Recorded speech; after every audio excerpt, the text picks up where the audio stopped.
paint an entire Eldar army in 3 days. We're teaming up with the Army Painter to use their brand new speed paint to showcase 3,000 points of Craft World Eldar. This is going to be one of the hardest paint challenges I've ever attempted. There's going to be blood, sweat, and tears, but at the end of it, hopefully there's going to be an Eldar army. Join us live on our YouTube channel from Friday to Sunday as I complete this monumental task.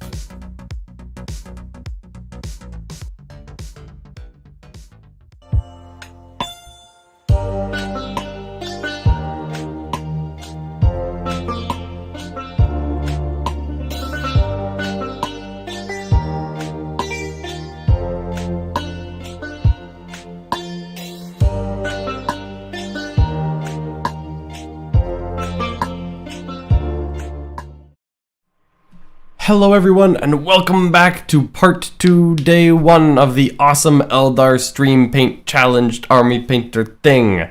This time I am not alone.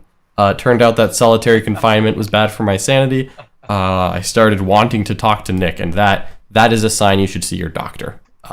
But I have instead with me Ridvan Martinez, the Mad Archon. I always feel like Mad Archon sounds better than a Dark Archon. I don't know why. Welcome, Skari.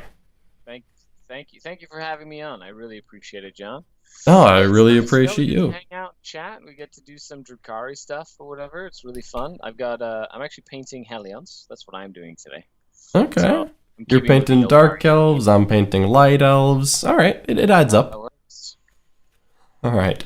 Hope that was a good break of Walking in Sunshine. Yes, Green Blood Crusade. It was good to go outside for a short time. Went to ate lunch, ate it outside so that I could see the sun and not just a bunch of lights pointed at my face. But you know what? At the end of it, I was like, kind of want to paint some Eldar again. So here we are. We are back. Back and better than ever. Back and better than ever. Indeed. I'm really excited for this. I'm pretty happy with how the first stretch went. I think it went pretty well. So we're just getting right back at it. Yep. For anyone who is perhaps catching this but not the first part. Volume up for Skari, says Dalmar. Maybe I can yell into my mic. Ooh, let me see if I can boost you from my end at all. Does my audio sound alright for everyone listening in chat? For me, it's fine. I don't know about you, for you, but... So what do you got on the table? You got some warp spiders, you got some striking scorpions, you have the new rangers... Howling Banshees. Got some Howling Banshees, Jainsword. Indeed, I got 41 models here. This was all... started today, so we're using the new Army Painter speed paints. So for anyone that perhaps didn't notice, we were trying to paint an entirely new army for the Art of War paint stream, going from 0 to hero over the weekend, where this army had no paint on it until this morning, where I was doing some priming last night, and that's about it. I'm trying to get us a full cohesive Eldar army up from a spot where we had literally none. And that's going to be a lot. I'm using the Army Painter speed paints. I've teamed up with Adam Abramowitz from the Army Painter. They've been absolutely wonderful helping us out. They sent us their new speed paint line, and I'm going to be using that for the majority of the work. And the whole army is going to be with Army Painter help. But I'm going to use a lot of speed paint to get the base coats done on these models. Well, that sounds exciting. I do love speed paints and stuff that makes your time go faster. I literally just washed all of my Hellions with the soft tone from the Army Painter, from the Quick Shade range, and I love soft tone, and flesh tone, and like harsh tone or whatever. These washes are some of my favorite tools in my painting arsenal. Yeah, the Army Painter paints do really well, and I've been enjoying the speed paints a lot because it literally is, or at least for me so far, just put one coat down and then don't touch it, and that's it. Put one coat on, and then I let it dry, and I go paint something else. Don't have to do too thin coats. Don't have to go back over it. Nothing, nada. Just put a coat down. You're not at the tournament this weekend, eh? I am not. there is a nice event here in the U.S. There's the Cherokee Open in North Carolina. I decided not to go. I decided I would rather spend my Friday hanging out with Skari and painting some Eldar. I'm sad I can't stay as long as I would have hoped, because I have a house showing I need to go to basically when I leave.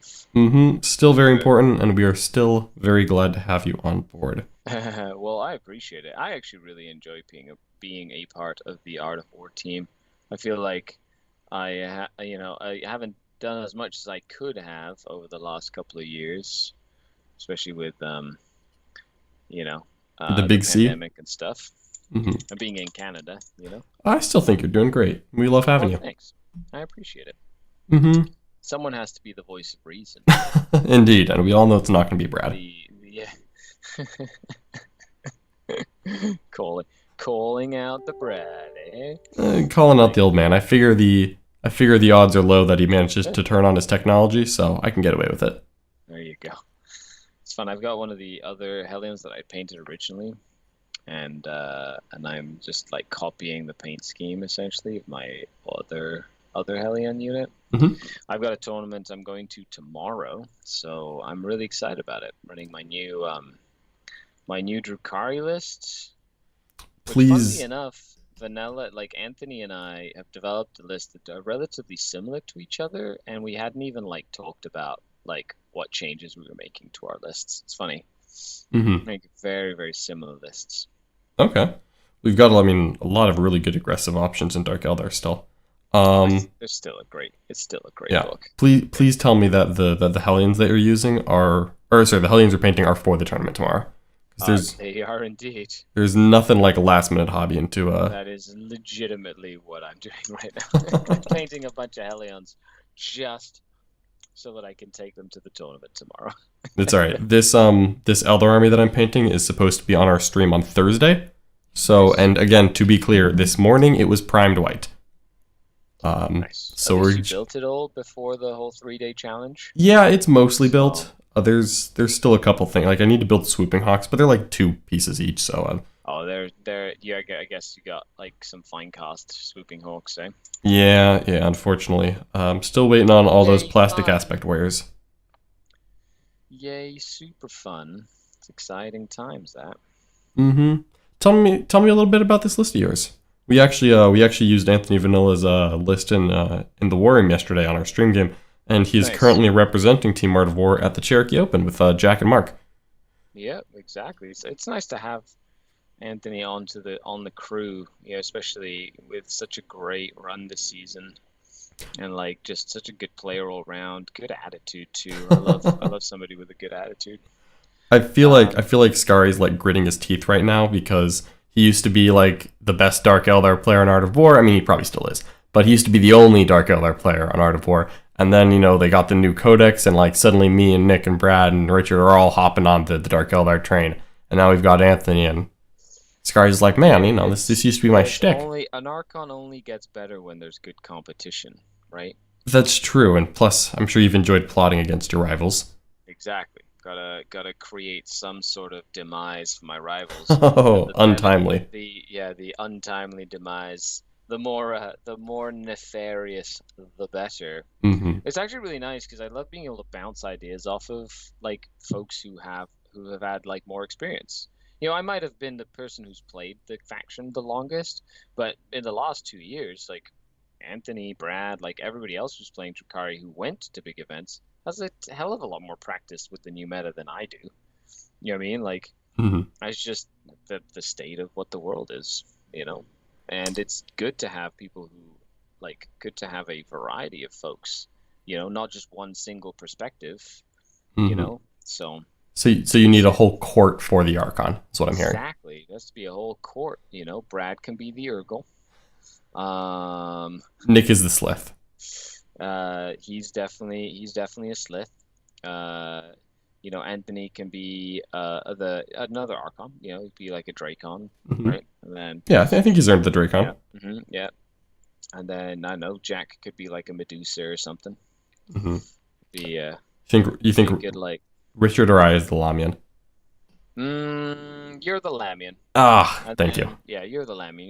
You're the Toxin Supreme. And like the just go around like stabbing people. I'm gonna choose to interpret that as a compliment, but it's supposed to be a compliment. Heck yeah. Right? They're all they're like they're not an Urkel. Come on. I mean, that's true. I like that you chose like the tiny short finecast model that's really old, and that's the one that's Brad. Old man Brad. Old man Brad. I wonder if we could get like I wonder if we could get Urgle on the back of an Art of War jersey and just give it to him with no context. That would be. It's like, oh yeah, no, it's a compliment. Don't worry about it. Don't worry about it. It's all good. Oh my goodness. If I turn my I wonder if there's a way to kind of get me onto like a clearer background. Because you got that army painter thing on. Oh yeah, it's kind of blending through yours. Let me. Yeah, no, it's good. I just if it's blending through mine, maybe I can like change the background or whatever to like go to that, you know, like I know. I wonder if there is a way to do it. Nope, that wouldn't work. Blurring might do it. Oh, I can remove it from you if you want. I can remove Oh it. no, there we go. That should work. Oh, okay. Yeah, it should be. There we go. I won't touch it. Looks good. Shiny How and long new. are these manic painting sessions? Says Jake. You guys just going hard all day? Jake, How- That's exactly what I'm doing. That's what you're doing. You have a challenge to it. There we go. See, I got it to work. Heck yeah. You can see because I've got the green screen and it's just showing off the army painter on the green screen thing. Even better. Yeah. You know, I'm just gonna move the green screen so that it shows it better. Yep. For Jake, we've got a nice manic session going on right now. I am here painting away at the warp spiders right now. Just using the speed paints. I'm gonna be doing this probably for another like 3 or 4 hours. I don't think we're gonna have Skari on for the whole time. There we go. Ooh, hold on. We have the army painter here. I'm guessing that is Adam Abramowitz in the chat saying to call him in to talk about Camo. This is tricky. I don't know how to call Adam in while I have a Skari. I don't know how that works either. Oh, this is bad. I can't kick Skari out. We just got him in here. Need to make him feel loved. Oh my gosh. Let me see. Oh, army painter is telling me that I need to use Camo. Is this army painter? I'm guessing this is Adam. Are you telling me I need to use the camo cloak speed paint? Is that what I need to do? Let me see. I wonder if I can. Hello, Adam. How are you? Hopefully everything's going well. Dun, dun, dun. Let's see. How do I don't know if there's a way to do this. Could I add Adam to the Skype call, I wonder? You know, I bet I can. We're gonna try this. 3-point call this. Yeah. Yeah, we're doing this on the fly, so might as well. You know, I'm gonna add Adam Abramowitz to this call. There you go. Let's do it. Make him a little box in the corner as well. We'll Take see. up all the screen there. Oh, Exciting. is he gonna You can answer? Sit on our lap. Absolutely. You can definitely sit on our lap. Hello, Adam. All right, I'm gonna have to work on the video, but What's going on, Adam? Hey, Scar, can you guys hear me okay?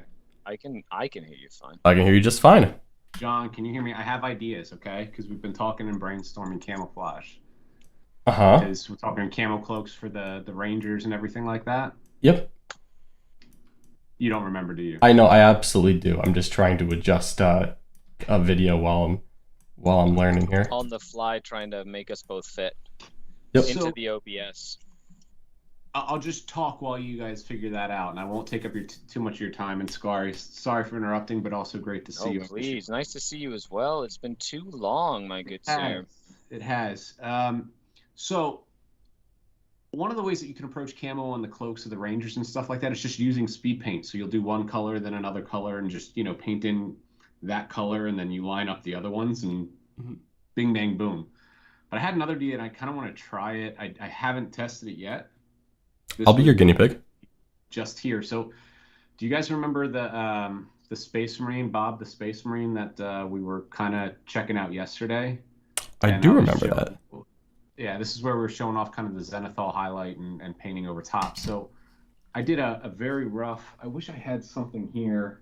Actually, this might work. No, that might be too shiny, but not gonna let me do it. Nope, I can't. Too shiny, too shiny. Too shiny, just can't get it to focus. But I think you guys get the idea here. I'll put it up here. There you go. So I repainted the cloak in white, and you don't necessarily have to do that. I just wanted to make it super bright. And then I took 2 different shades of gray. I took ash gray, and I took uniform gray, and I just painted in some geometric patterns on the cloak here. right? And then I'm just going to take speed paint and paint it over top, and I want to see what happens. Ash gray is one of my favorite grays. Ash gray is a fantastic gray. It's got a lot of titanium dioxide in it, so it really covers. That giant paint set that you gave me from the Army Painter, the 50 paint set or whatever, like in LVO 2019 or whatever, still use it. It's just I have it's like a never-ending source of great colors. Well, thanks, brother. John, what color cloaks were you thinking about doing? I figured I would go with like either like a dark gray or brown. Definitely would be. I'm leaning towards like a kind of like a kind of muted brown, I guess, but a little gray in there is I think going to work as well.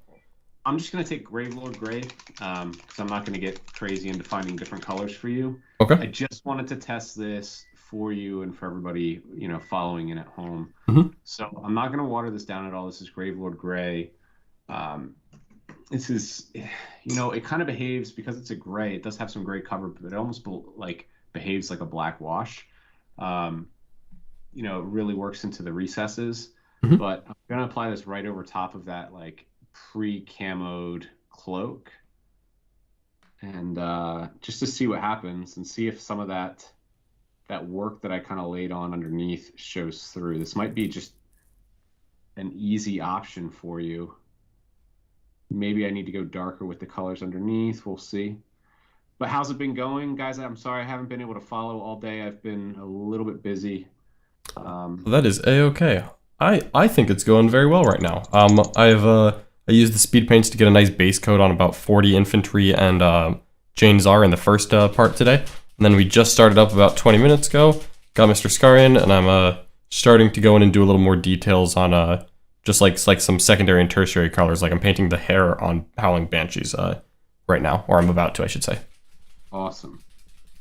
I'm just painting Hellions. Lots and lots of Hellions. How many Hellions do you own, Scary? 20. Nice. This is my second batch of 10. The first batch of 10 I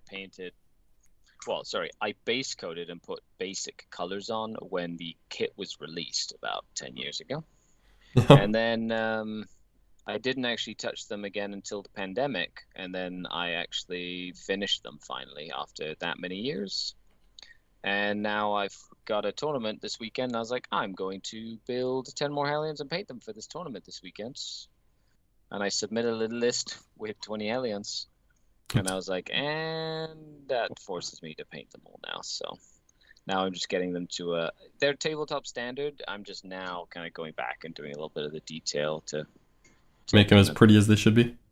Yeah, well, it's a lot of highlighting, so I'm probably not going to get to all the highlighting for the event, but they're like 10 points painted, playable. So I'm not gonna lie, I don't like the Gravelord Gray with this white and 3 gray idea that I had, but I'm gonna try a different color just to test the theory. Okay. I noticed, of course. Part of new products and new stuff is that you kind of come up with these crazy ideas and you don't know if they're gonna work or not. So I'm all about experimenting around. So I noticed that one of the speed paints was called Camo Cloak, which I noticed after I asked you how to paint a Camo Cloak. And I was really worried that the answer was going to be, John, you buffoon, use the one called Camo Cloak. You ignoramus. I'm going to try dark wood over top. No, there is sometimes, that's one of the things about, working with a range of paints that aren't tied to a game system. You have like these very generic names. So it can sometimes be, I'm painting the orc skin. Well, what color should I use for it? Oh, orc skin? Yeah. All right, so I'm putting dark wood over top. I'm going to see how this looks. Now, this one is a pretty dark covering color, so it might just cover right over top. Oh, yeah, I'm seeing it cover right over top. Oh, my goodness gracious. That's a nice big old stretch from Skari. Oh, I'm ready for a nap is what I am. Mm-hmm. I went to film the battle report against an AOS battle report last night, playing against one of the Canadian ETC players for AOS, and I love it. AOS is a really fun game. I was playing Hedonites of Slanesh, and it's a lot of brain power. I've played one game of Sigmar, and I'm working on an army at the moment. And the Nice. one game I played, I really enjoyed it. Yeah, it's a very refined rule system. I love that there's so much interaction between both players throughout the entire game. Yeah. There's a lot of reactionary stuff you can do in your opponent's turn, and I think something like that in 40k would actually be really cool to see. So I'm not saying that this is the recipe, John, but you might have to play around with it. But you can see how I did Pallid Bone over top of the Greys. Yeah, that doesn't look bad at all. It's not terrible. I mean, for I'm slapping this stuff on, and I didn't think twice about what colors I would put on it. But I mean, I think that you can do that maybe with a white as a base, or even a skeleton bone, and work up different colors, just like slightly different shades of your camouflage. That might be an easy way to do it, or it might just be about slapping different colors of speed paint on there. But I think it's just an option that I wanted to present to you, and just wanted to check in and see how you guys were doing. Excellent, excellent. I did have one more question, a paint question, before we move on here, and that is that's about the power blades. I remember I asked you in our last paint stream, and you gave me a wonderful answer, and I remembered at least half of it. Okay. So I wanted to ask again. I remember what I said. Excellent. You talked about doing kind of like a glowing turquoise effect, right? So what we said was bring in some of the airbrush to do a base coat of strong blue, like a darker blue, a deep blue, sky blue. Let me just go back to the rack here. I can tell you that I already did a base coat of deep blue.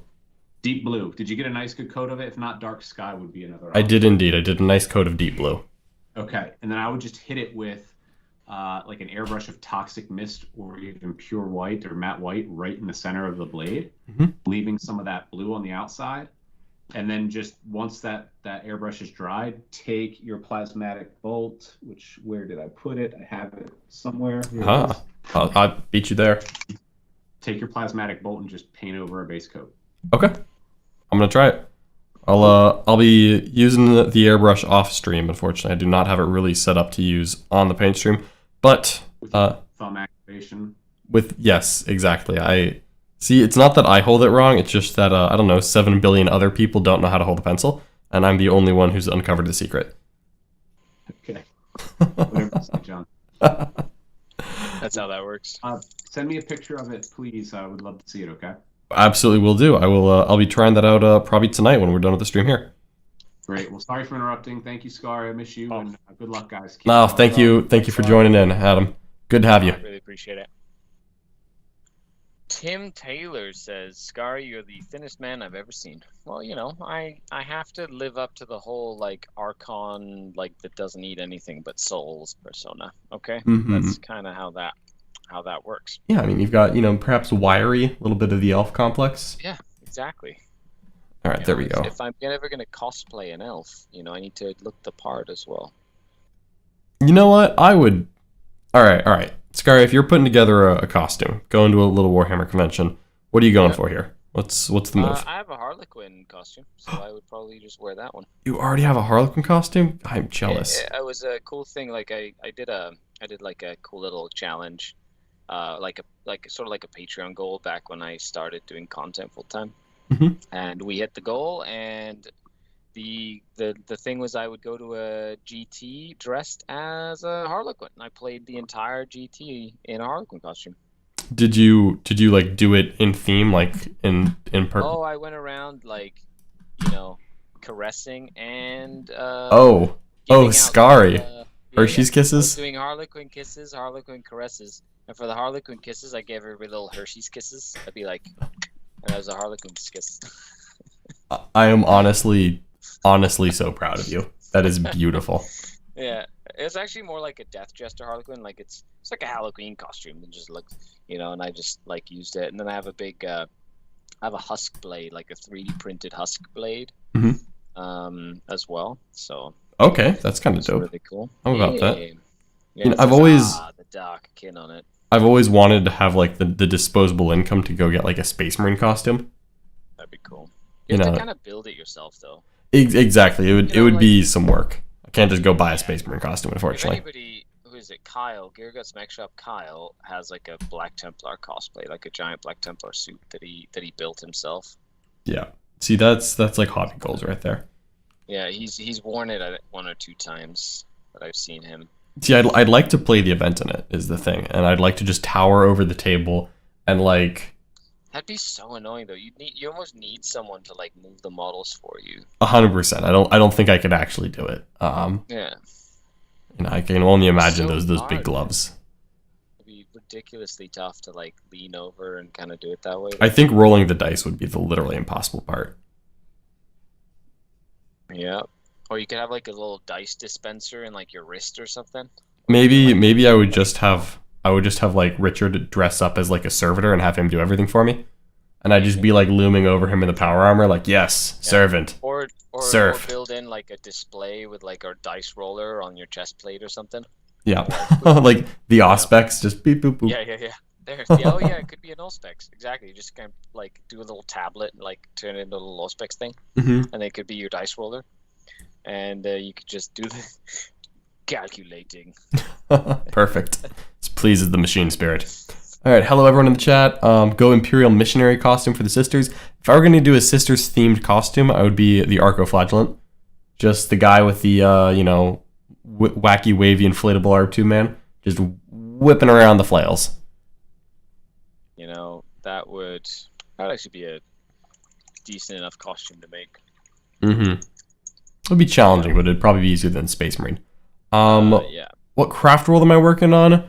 Bill Hammett fan. I am currently painting my my craft worlds Eldar in the Biel-Tan color scheme, but at the moment I'm painting up a bunch of aspect warriors, so keeping true to the theme for Biel-Tan, of course. But the rest of the army that is matching these aspect warriors is going to be a Biel-Tan. Painting up our own sword wind host. Really excited for that. Well, it's going to be a custom paint job anyway that you can kind of do whatever you want with, right? Exactly. It'll be the idea? Yeah. It'll be a little bit off of Biel-Tan, but it's definitely going to be green. Yeah. Nice. We didn't have a green army in the Art of Warhouse. Like we've got like every army, and we have like 17 blue armies. Yeah. It's nice to have different color armies. Kind of changes the aspect. Also means you can use like different mats and stuff without it like changing the gain on all the cameras or whatever. Exactly. Plus, it's always awkward whenever we like schedule a matchup and we realize, wait a minute, Richard paints every army he owns the same shade of blue, so we can't like ever put Richard's army against Richard's army because it's just blue. You can't ever tell them apart. Mm-hmm. That's funny. Dude makes videos joking that I should have a Repentia cosplay on Art of War After Dark. That's the extra premium. That's the extra premium stuff right there. Premium goes hand in hand with the OnlyFans account. Mm-hmm. Art of War OnlyFans coming to you on April 1st, probably. Yeah, that's the right date to do it on. Mm-hmm. Yeah. Let's see. Tim Taylor is saying I should talk about knights, either how to paint knights, how to deal with point changes. He just wants to talk knights. And what's up, everyone in the chat? What's up, James? What's up, Clown Mode? Scary is just putting paint on it. I am. Hashtag. Indeed. Just put paint on it, which is what we live by. Yeah, just get some paint on it. Talking knights. You know, I haven't really thought about knights ever since GW decided that Tyranids would be a better knight army. They were like, you know what? Stampede. Yeah, what if we just make Tyranids the new knight army? And I'm like, oh, you know what? I already got Tyranids, so GW, you sold me. Yep. This is a tough one. I'm really hoping knights. Basically everyone in the 8th edition book at this point, I'm looking at them like, I hope you get a nice codex soon. I feel the exact same way about knights right now. Yeah. I know. I mean, some of the previews looked like Chaos Knight models, so I'm wondering like, is there a Chaos Knight book coming? Because I have a theory that is completely unfounded and I have nothing to back up, so it might not be true. I feel like they should just do Chaos Knights and Imperial Knights as like a same weekend release kind of thing. You know how we got like Thousand Suns and Grey Knights? Yeah, I could see that happening. It'd be the same sort of style army. It'd hit the meta pretty hard, like all of the knights at once. That would hit the meta pretty hard. But you know, if either Knight book gets an update, like, you know, all the Chaos Knight players just like, today I'm an Imperial, and all the Imperial Knight players like, oops, Chaos is better. Like, I feel like Knight players aren't loyal to the Imperium or Chaos, they're loyal to Knights. They're loyal to just big stompy robots. And it's funny because when knights are good, there are more knights at tournaments than people at the events. Like, Yep. it's crazy how that works. Oh yeah, I've definitely like I've gone to like RTTs and played against 3 people and 4 Castellans, and I'm like, okay, Yeah. that was enough, thank you. Yeah. At least if you have a good plan for knights when knights are out, they do become a sort of like a gatekeeper army, kind of like Tau is right now, where if you don't have a plan for Tau, Tau will just murder you. Yeah, but then I think Tau. I mean, we'll see how long it takes people to adjust, but I do think that Tau, if you've got some practice and some plans for, I think they can be beaten. Oh, 100%. It ain't easy, but if it was easy, it wouldn't be fun. Yeah, as you said, if you don't have a plan for it, you'll get towed. If you don't have a plan, they will inform you. You will be informed of the error that you have made. Yeah, with bullets. Yep, so many bullets. Yeah. What are we hoping for Ynnari? Fate Stay Dreamer. I'm hoping that the Incarn stays weird. And I'm pretty sure the datasheet for the Incarn is leaked, but I like that Ynnari had a really weird and different rules.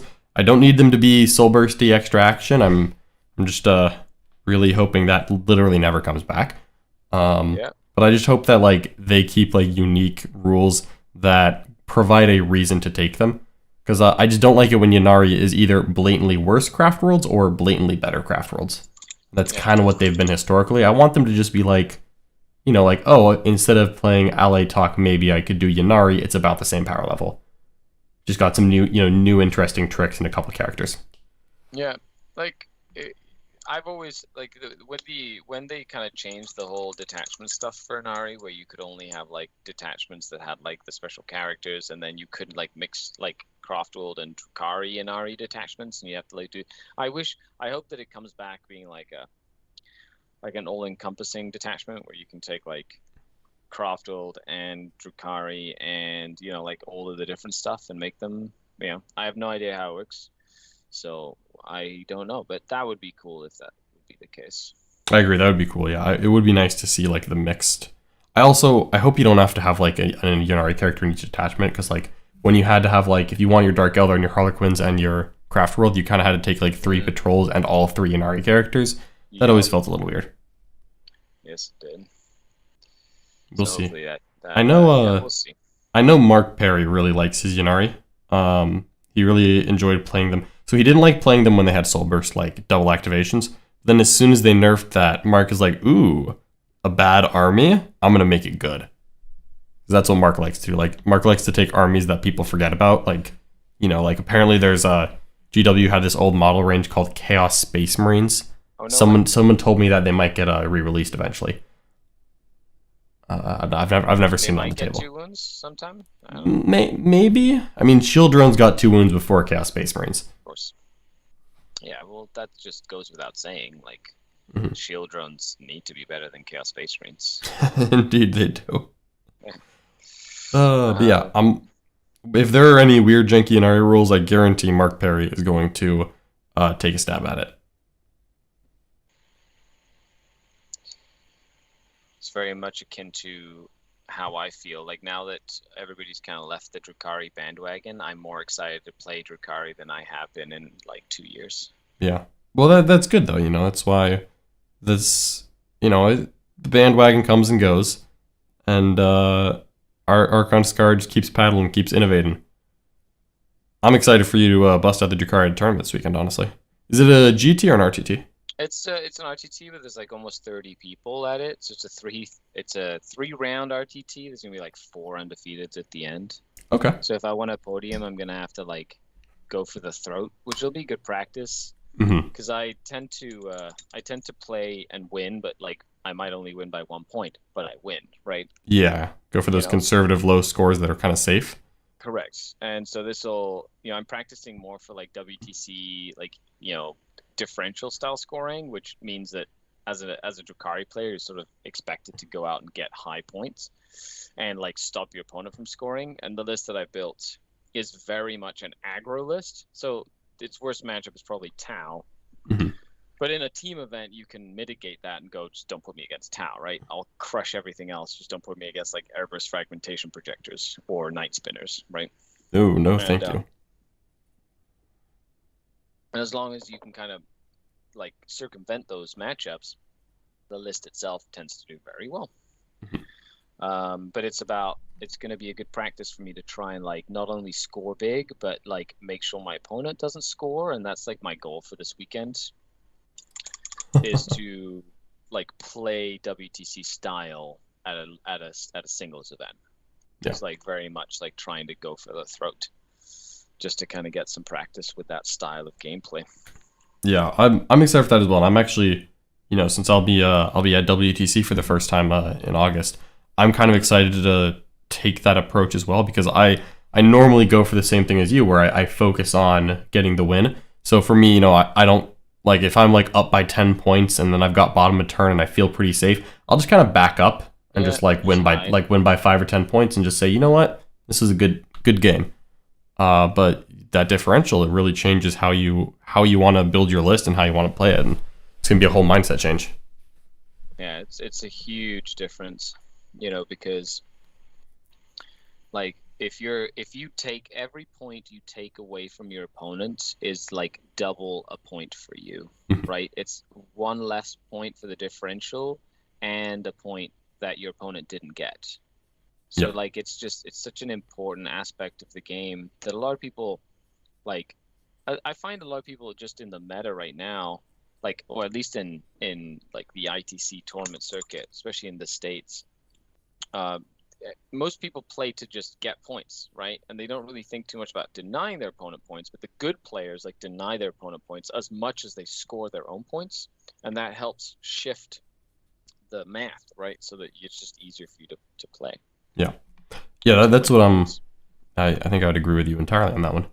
I've got a couple mentions in chat. Ironheaded is saying people are leaving the Sisters bandwagon. They are, but Ironheaded, you can't keep me away. I am back on the Sisters bandwagon already. I'm actually gonna be playing Sisters on Smarter Wars streams next week. Hopefully several. We're doing our in-house stream RTT. Unfortunately, Mr. Scary could not join us this time around, but we'll drag him down to the sunny weather eventually. It's sunny here today, although it's chilly. It's just sunny. The first travels I'll probably be doing is I've got a team event and stuff. There's a couple of big events I'm doing in Canada, like the Canhammer Team Tournament, which you guys came to a couple of years ago. Indeed, right? Where we played. Yeah. We played at that one, right? Yep. The one where you destroyed me and taught me how to play WTC missions. My Talos made a nice long charge, and then I believe I made. It's funny because I made you vect my vect, which I think is like the highlight of my event. Yeah, because I really don't enjoy that. Talk before the game, being like, "Ooh, vect," and then you're like, "Oh, I never use vect or whatever. It's too many CP." And I made you vect my vect because it was like this crucial moment where you're like, "Damn it!" Am I really gonna spend 4 CP to reroll this charge? Yeah, I am. I think it was the double fight, wasn't it? Because my racks didn't die after your Genestealers were like all over them or something. Anyway, it was a great game. It was a fun one. I do remember. What I also remember is a homunculus killing the Swarmlord. I was like, this is wrong. Well, I just remember my team got smashed, like you guys won, but our game was a good close. It was a good game. I enjoyed that. It was fun. Good old 4-up invulnerable save Talos. Ugh. So gross. Army Painters teased me in the chat saying that I should have gone with Serpent and Flyer spam and I'd be done by now. Yeah, no, that would be it. But it's alright. I've got 6 vehicle hulls that are primed and ready to go, so they're going to get some airbrush love tonight when I turn off the stream. I really hope Yvrain feels good to take, even if not a take. I like the Yvrain model as well, so I really want the Vizark to be. He doesn't need to be like. Oh, he'd be so cool. I hope he's so cool. Definitely he's like more useful than he is now. Yeah, I have no idea what his current rules are. I really just I don't know what that's how good he is. Yeah. Nobody even knows what he does. Let me put it this way. I think the Visarch is the only Eldar model that Sean Naden hasn't won a GT with. Like, Fair. I mean, like, the man was busting out the Avatar of Cain in the old time before he got a new plastic kit. And even he didn't take the Visarch. That's a sign. Yeah, you know what? That makes sense. Alrighty. What else we got here? Got some sisters questions in the chat. Where would you rate the Valorous Heart now with the restrictions to a single subfaction? I actually think Valorous Heart is the second best sister subfaction. I really like them in the context of teams because they've got that sweet ignore AP 1 and 2. And sometimes that's like super, super good. And you go up against like Tau and their airburst fragmentation list. And you're like, aha, 30 Sacrosants that ignore, that treat AP2 as AP1. This is going to take longer than you think. But unfortunately, sometimes you go in there and then they're like, oh, I'm all AP3. And you're like, then I'll take a 6-up save. And that always feels bad because then they don't really have much else other than that ignore AP mechanic to ride on. So I'm still on the Bloody Rose train because I just like punching people, Scar. It's Yep.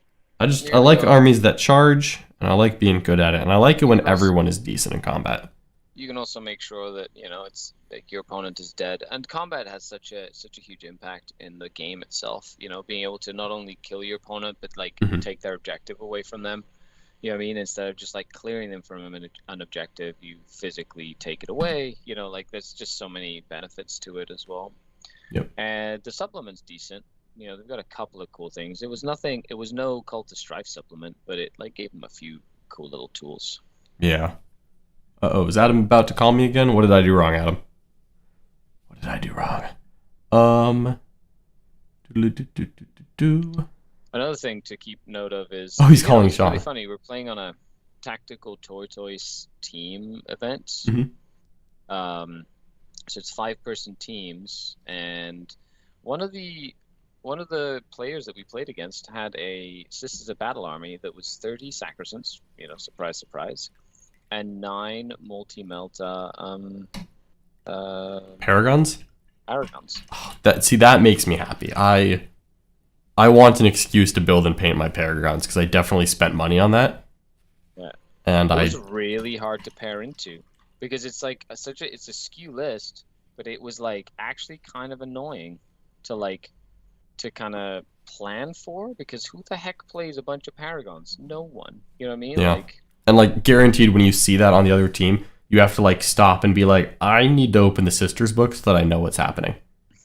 Yeah, and they're like, I think they're a little bit more reliable than like Retributors right now because they've got that durability built in. Mm-hmm.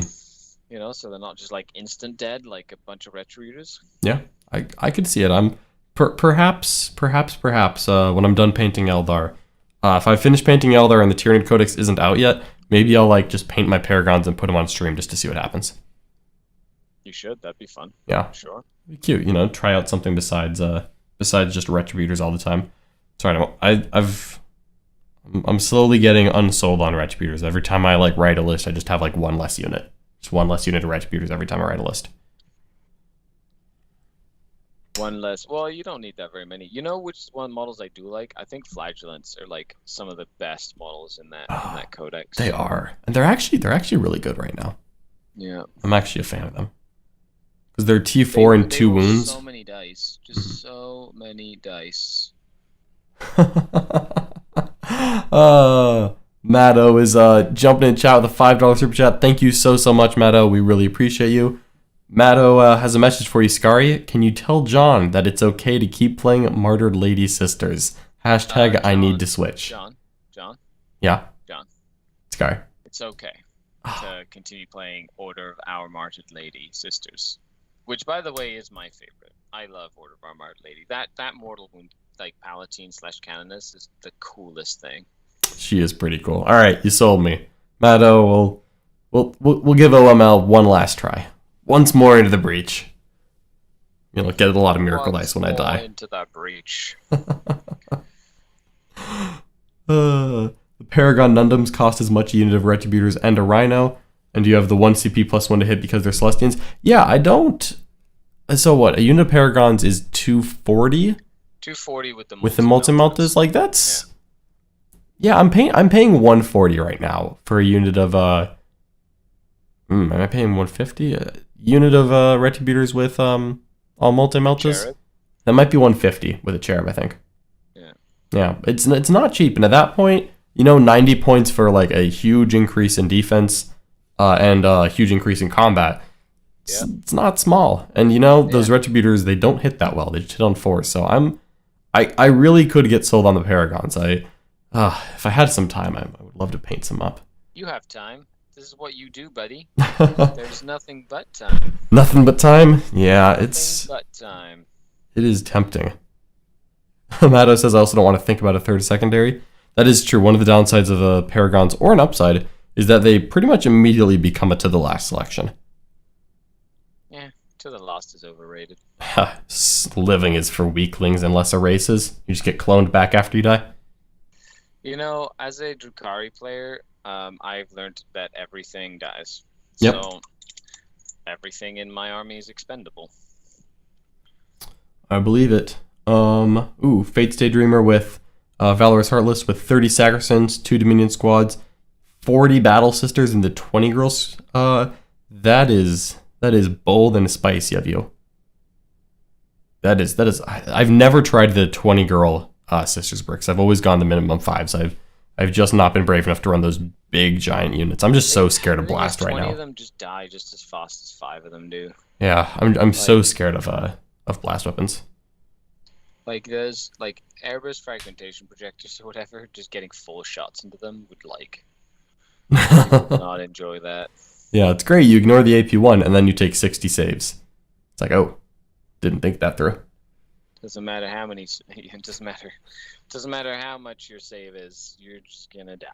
Mm-hmm. Yeah. Darn airburst. Matto is saying that he wishes that they would FAQ Paragons be infantry. Honestly, keep the points the same, make Paragons infantry. I would go build and paint mine right now. I still could be sold to try it. They're just at that point, but man, if they made Paragons infantry, 100% in immediately. Yeah, I will say though, Mortifiers is still really good in my opinion. Mm-hmm. I do like them actually. Their ability to fight in death or whatnot is really good. It just really helps into certain matchups, which so you can especially into Crusher Stampede or whatever. You get attacked, they die, but they'll have a chance to still fight. Yeah.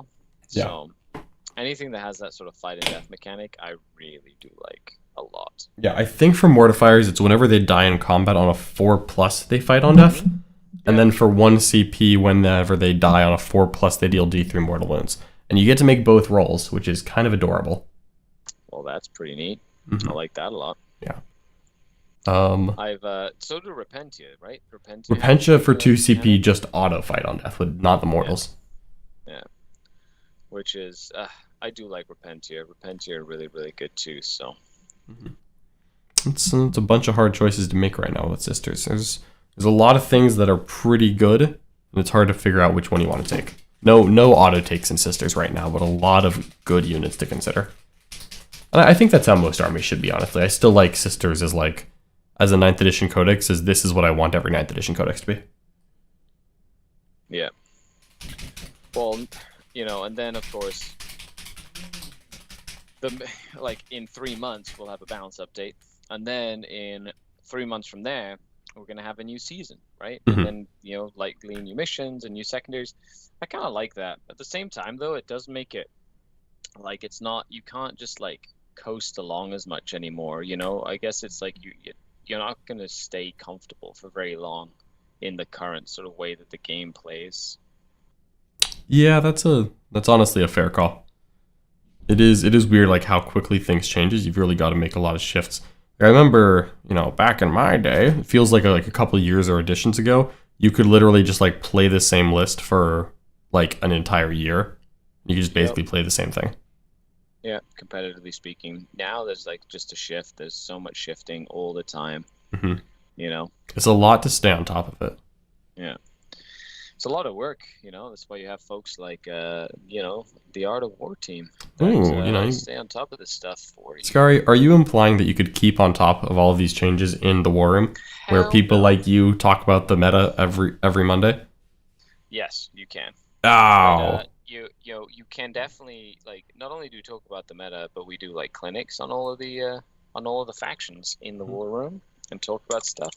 You So know? you don't have to, like, you know, you don't even have to keep track of everything. You can just keep track of specific things that you want to keep track of by filtering through the things you want to listen to. Indeed, that's why, you know, we do all kinds of clinics. You know, every time there's a new book, you know, we talk about how to play with it if you're thinking about switching ships. And then we talk about, you know, knowing thy enemy and figuring out how to play against all the menaces right now without having to abandon your chosen faction. Correct. Yeah, that, and we value hobby, which is why we're painting. Indeed, that's always painting. That's why I like speed paint so much, is whenever the meta shifts, it takes me a little bit less time to get my army back on the table. To get your stuff ready to rock and roll. That's important. Legitimately how that works. Mm-hmm. All right. As you can tell, it is a age-old tradition of the tournament player to get a list ready and painted in time for the event this weekend. Mm-hmm. But like not by a large margin. You know, you don't paint it like too far in advance. No, it has to be literally the night before. Yeah, I mean, I actually like when I kind of like start putting paint bottles in a Ziploc bag to put on the plane so that I can do it in the hotel because I'm not done yet. Amazing. That's always fun. Yeah, I did that at Lone Star Open. I was painting. I flew up on like Thursday and I got to the hotel and I just kind of like went to my room and like took paint out and just started working on my sister's army because I was definitely not done. Yep. That is the true meaning of competitive 4K. Hobby on the fly. This is part of the Constantly experience. Trying to get it done. Yeah, exactly. Mm-hmm. Hoodio is asking, kind of a broad meta question. Do we think that we need as much anti-tank and Melta as we did maybe 4 weeks ago? Appreciate you joining us on the paint stream, Hootie. Thank you so much for being here. So that is a good, like, how much anti-tank do you need right now? I mean, I like a lot of like the anti like elite stuff more than anti-tank right now. Because I feel like anti-elite stuff that's like usually 2 or 3 damage, strength like 6 to 8, good AP. I feel like that's fine into tanks, and there's a lot less -1 damage around right now. And you don't want to over-invest into like strength 16, and then the custodies are like, aha, you fool, I have a command point. You wound on 4s. Right? I'd rather have like a little bit of volume in there rather than like, you know, the hammerhead shot. Mm-hmm. Which is why I think, like, you know, the iron cannon on the hammerhead's like more dangerous than the actual rail rifle. Yeah, the railgun is definitely like a scary thing to read. But then I'm not as worried about seeing it on the actual tabletop, honestly. We'll see. Maybe I'm gonna save that and I'm gonna like sneak like a castigator to my list, and then just like round 1, hammerhead just moves up and is like, you were gone. Moves. Yeah, I played against one long strike with a rail gun, and I was like, okay, 1-shot weapon, you know, we'll see what happens. Didn't miss or fail to wound once the entire game, so I did feel it. Yeah.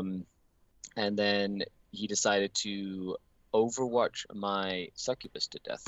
Oh no, he rolled the 6. Yes, he did. He did, John. Oh, I'm and so he sorry. Was in Kauyon too, so that 6 turned into 2 hits. Oh no. Let's just say my succubus did not finish that charge. No. Oh, Matto is asking, does Scary have his Harlequin patrol ready? Are you thinking about looking at some Harlequin friends? I mean, obviously, you know, we'll know more about, or we'll talk more about the rules tomorrow. I do own enough to run a Harlequin patrol. So yeah, depending on what happens. Like, the thing about doing a Harlequin patrol is, yeah, okay, it might not break like your like you know, they said it's not going to break. You can kind of bring them in any army or whatever, sure. But like, you know, it means that I'm probably only doing it if I run a real space raid, right? Mm-hmm. Because you only get like free patrols if all 3 of your patrols are Drukari patrols. That's fair. Which means, which means if I'm doing like 2 patrols and then a third patrol with like Harlequins to do like Cult of Strife, Cabalites, or Coven, and then a Harlequin patrol, like it sounds great, but then I have to pay for all the extra patrols, and then I'm spending 4 CP for that, then warlord traits and relics, and so it's very flashy and fun and probably pretty good considering what the like depending on what strats they get and stuff like that. But I don't know, is it going to be better than just straight up 3 patrols of Drukari? I don't know, we'll see. Yeah, and the 4 command points that come with not spending. Right. Yeah. Yep. Ironheaded says we need to bring back the Sisters Easy Bake Oven, the Flamer Immolator with all heavy Flamer Retributors inside. And Combi Flamer, just to make sure. If Craftworld Eldar comes out and there's T3 elves all over the tabletop, I could be convinced that Strength 6 heavy flamers are what I want in my life. I really, really could be. Also, I want to say Easy Bake Oven when I drive an Immolator up on someone. Amazing. I feel like Sisters units have good nicknames. Maybe it's just the Sisters community having like a strange passion for nicknames. But like I feel like I hear it a lot more about Sisters than any other faction. Yeah. Mm-hmm. I do think that, and I guess I think it's funny because there's a lot of lingo that we kind of come up with while playing the game. Yeah. And unless you're like the game, like the lingo doesn't really make any sense. I do feel bad about that with like a barrier of entry is like they're like I sometimes like type a sentence and I like look at it and I realized I use like 6 acronyms in a row. Yeah. It's like, oh yeah, THPSG, and I'm like, I wonder if my FBI agent thinks that's a drug deal. I'm like, I promise it's Twisted Helix Pure Strange Gene Stealers, obviously. But sometimes I look at that sentence, I'm like, oh, this isn't easy to read. Yeah. There's a couple of resources online, like if you're trying to learn all the lingo, where they'll have like 40k lingo or whatever. It's like on a wiki or whatnot. Mm-hmm. So you can always kind of check it out. That's good. Actually, I didn't know that existed. I've just kind of learned the lingo by hanging around with nerds all day. Yeah, that's right. That's one way to learn the lingo. Just hang out with the people who use it, and you'll learn it. But if you're feeling confused and you're watching all these battle reports and people are like, distraction Carnifex and, hug them and, things like that, and you're like, I don't understand what any of this means. There's places you can go for that. I can imagine that Distraction Carnifex is like, I'm sure they get the concept, but I could see it being a really weird term to like someone who started playing in 6th or 7th, or, any time after 4th edition, the last time a Carnifex was like real good. Like actually relevant? Yeah, the last time a Carnifex was the Distraction Carnifex. Yeah.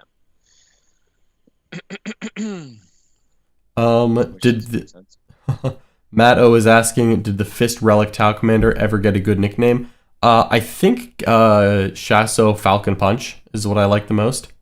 Although Donkey Punch is also really good. Yeah, I've seen, there's a couple creative ones in there. Shasso Falcon Punch is my jam. That's also my favorite Smash Bros character to play with. Oh, Falcon Punch? Captain Falcon's pretty good. Falcon. Here's a fun little Smash story. So, also about a Canadian, just for you. So I got a Switch for Christmas, so I've been playing a little bit of Smash, and I enjoyed it a lot. But at LVO, Alex McDougall, fellow Art of War coach and Canadian extraordinaire, was joining us in our hotel room, and we had like kind of talked a little bit of smack because I know he plays Smash, and I was like, oh, I'm training to beat you. I'm gonna get up there and like show you what King K. Rool can do. And we like turn on the Switch, in the hotel room on like Thursday, and he's just like he like kind of like starts looking at characters and starts talking about like frame rates and like what has the best recovery move time. And I didn't actually know that was a thing. I'm like, you can look up the frame rate. And Alex is like, oh, you didn't know that? And I'm like, no. And of course, as you can imagine, like 10 seconds later, I am flying off the map as Alex is just destroying me. And I'm like, oh god, oh god. The skill gap is so real. It gets pretty like you can get pretty competitive with like there's like Smash Bros tournaments and stuff. Hmm. And, they get pretty intense. I like to think that there are people who play Smash Bros tournaments who like play very casual Warhammer and are like, man, you wouldn't believe it. There are actually tournaments for Warhammer. I like to think that goes both ways. I'm pretty sure it would. Hmm. I still think it's weird that there's like a whole generation of players that have kind of come up in the last 2 years for COVID that have never actually put a model on a table because all they do is play TTS. Like there's just an entire generation of players that just plays TTS. It's like the weirdest thing to me. Yeah, I know it is. It is kind of like it is weird, and it's cool. Like any way you can get people into the community is awesome. So I'm all about TTS, especially in the current world we're living in. But I agree, it is really weird because I've had people who are like, yeah, I've been playing for 2 years. I started playing like at the beginning of COVID. And I'm like, what? Aha! Army Painter is confirming that Sean Naden has never won a GT with the Vizark. Nice. See, on the one hand, second to Dallas means he was a lot closer than I was expecting. But yeah, that's Sean for you, overperforming with underperforming units is one of his calling cards. Yeah, plus he's like really big into getting that best overall now with all his painting jobs and stuff. And indeed, he won a best overall with the Vizark in his list, which is pretty darn impressive, I think. Yeah. All right. Not exactly the easiest one to play with either. No, but to make him work. Maybe his time is now. We'll be talking a lot about the new Eldar rules tomorrow, of course. And for anyone who perhaps hasn't noticed or perhaps hasn't caught on, tomorrow morning at 5 in the morning, Nick Nanavati is going to set an alarm and wake up to talk to you about the Craft World Eldar book. We are luckily we've been granted a preview copy from Games Workshop. We can't talk about it yet, but tomorrow morning at 10 a.m. in the UK, 5 a.m. Eastern Time, we're going to be live on this very same channel talking about the new Eldar book. Nick's going to give his first takes, his hot impressions. Nick's actually been like weird about it, so we have the book and he's like, I don't want to read it. And we're like, but Nick, like it's a new codex, it's right here. He's like, no, I'm going to read it for the first time on stream. Yeah, it needs that. You need that reaction. Exactly. Same with me. It's one of the reasons I hate. I hate when people leak stuff. Yeah, it takes away a little bit of the mystery and the fun. Yeah, it does. And then I when I do my book reviews, I like bringing on faction experts and stuff. And then I love when they haven't seen the book either, because there's no leaks. And then you get genuine reactions to things, you know what I mean, and first impressions and stuff. Yep. Yeah. Yeah, and this Eldar book was a little bit of a leaky one. Hey. Welcome, Fate Stay Dreamer, to being a member of the channel. Hey, awesome. Welcome. Right on. Welcome. Mike Creed was asking, how did Adam from Army Painter give me a process for camo cloaks with speed paints? So I think what I'm going to do, and I haven't done it yet because I'm just painting some black on some warp spiders right now. What I'm going to end up doing is I'm going to go get some geometric patterns from with a normal base coat. Like a base color, so I'll probably grab a uniform gray, maybe another gray from the Army Painter range. I'm going to paint just a bunch of random geometric shapes on all the camo cloaks, and then I'm going to go over that with a speed paint. And I haven't decided what exact color combination I'm going to use there, but I think I'm going to I think I'm going to do a gray shapes, and then I'll do the cloak in a brown. Just enough of a brown that it'll shine through. Well, I've not yet picked out the colors for that, but I think that is what I'm going to do for this camo cloak effect. I like it. Yep. Keeping up with all the leaks is just too much effort. Yeah, I had people like a couple weeks ago who were sending me a picture of the avatar of Kane, and I looked at it on my phone and I couldn't read a thing. And I have 20/20 vision. And they're like, oh yeah, you have to zoom out and kind of fill in the blank with your eyes. And I'm like, I'm gonna wait. Yeah. I know it's coming. It's too much work for me. Mm-hmm. I'm an old man now. I just want to open a book, hear the spine crack, when you get that new codex. Hear the spine crack, new book smell. I really thought you were gonna say like. Yeah. I thought this was about to be a Dark Eldar joke. You're like, yeah, I really want to hear the spine crack, you know, like a freshly captured Cadian guardsman. And I'm like, oh, geez. And then you went just like on a fresh book. And I'm like, oh, okay. Well, I guess I do ooze Drukari. You do. I'm just constantly on edge, you know, around the Archon. The Darkkin. Ah, the Dark Kin indeed. Ah. I am painting Hellions today, for anybody who was wondering what I was painting. Because you can't see what I'm painting, you see what John's painting. That is true, and I am painting a whole bucket of aspect warriors, just aspect warriors all over. Matto says, I kind of hope Nick stays on Genestealer Cult for a while. It's been really fun watching him decode a complex army. His take on the Kelomorph is wild and makes sense when he explains the logic on the army. So Nick hating the Kelomorph makes sense in the context of what Nick likes about Genestealer Cult, but from the sense of being correct, it makes no sense at all. Because the Kelomorph is amazing. Matto, I saw you bribing him. Incredible. Nick thinks that the Kelomorph is garbage tier and a trap, and I'm like, Nick, I cannot condone this behavior. Maybe with his playstyle. The Kelomorph, believe me, when you play 3 against 3 of them, you want to like rip your eyes out. Because they're like so efficient for what they do. Oh yeah. I'm really... You fire and fade your Kelomorphs in and out of rock grinders. Mhm. And then you make sure your rock grinders have demo charges. Yep, so that they get to throw them. Yep. And then you do that 3 times. Oh, I'm the Genestealer Cult list that I have right now. I think I only go with 2 Kelomorphs because I only have 2 detachments. But if I ever had a reason to take a 3rd detachment, I think I would take a 3rd Kelomorph. Yep. Like I just cannot get enough of Mr. Pistol. Hootie O, does your wonderful sponsor Warpfire Minis do pre-orders for stuff like the codexes? 100% they do. Hootie O, you can find Warpfire Minis. Honestly, if you just Google Warpfire Minis, I'm like 95% sure their website is warpfireminis.com. You know, I'm gonna find out. We're gonna find out right now. But absolutely they do. Warpfire Minis hooks us up with a lot of new minis and new books whenever they come out. They are wonderful.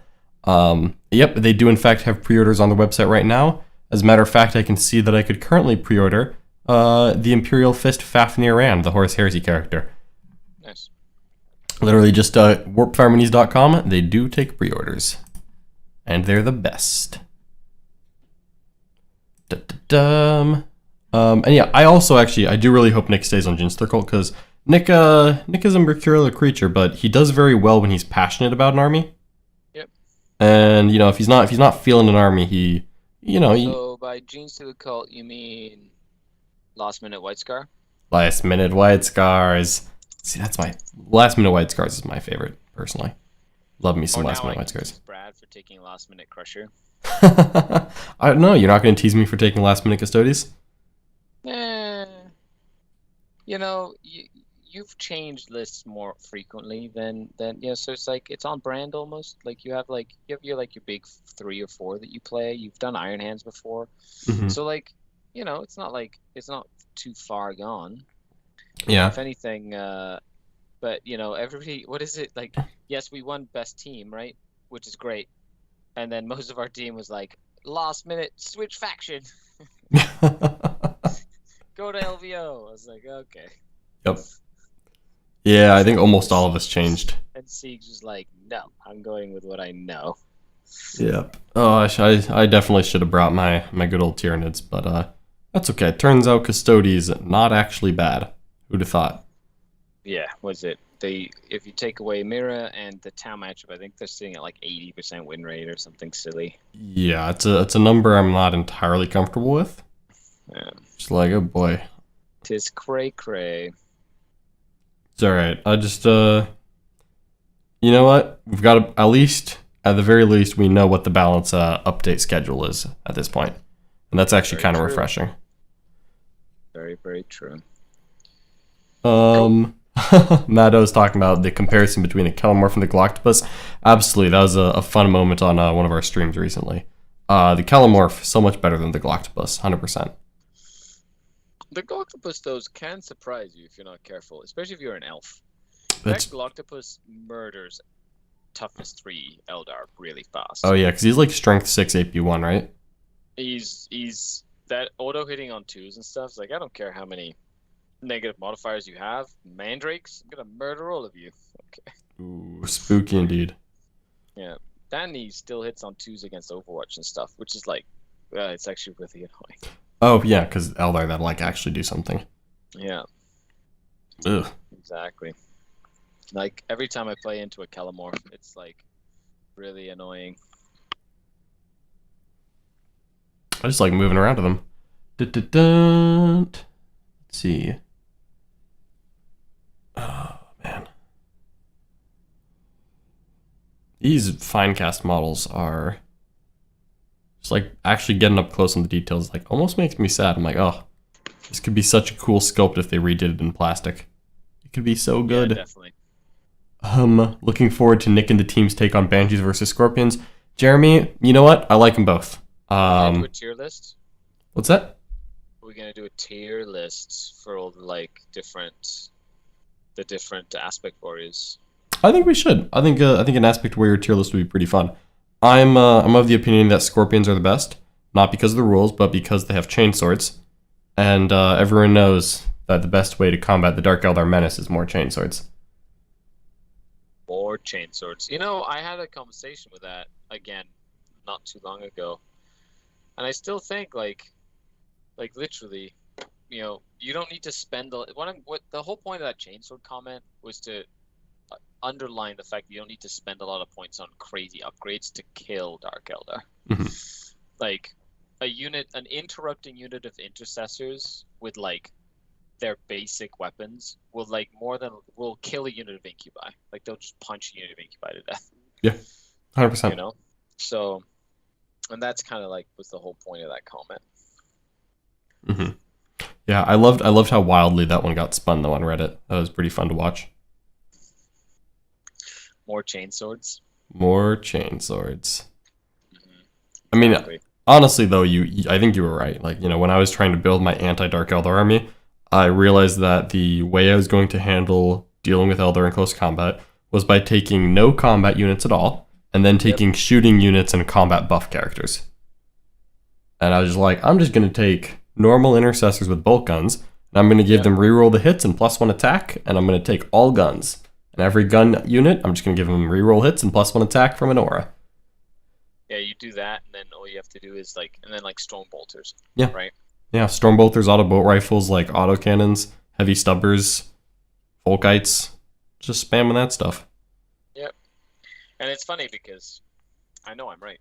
So the fact that the fact that it turned into like an internet thing is really funny. I think that's the first one I've coined. I think, like legitimately.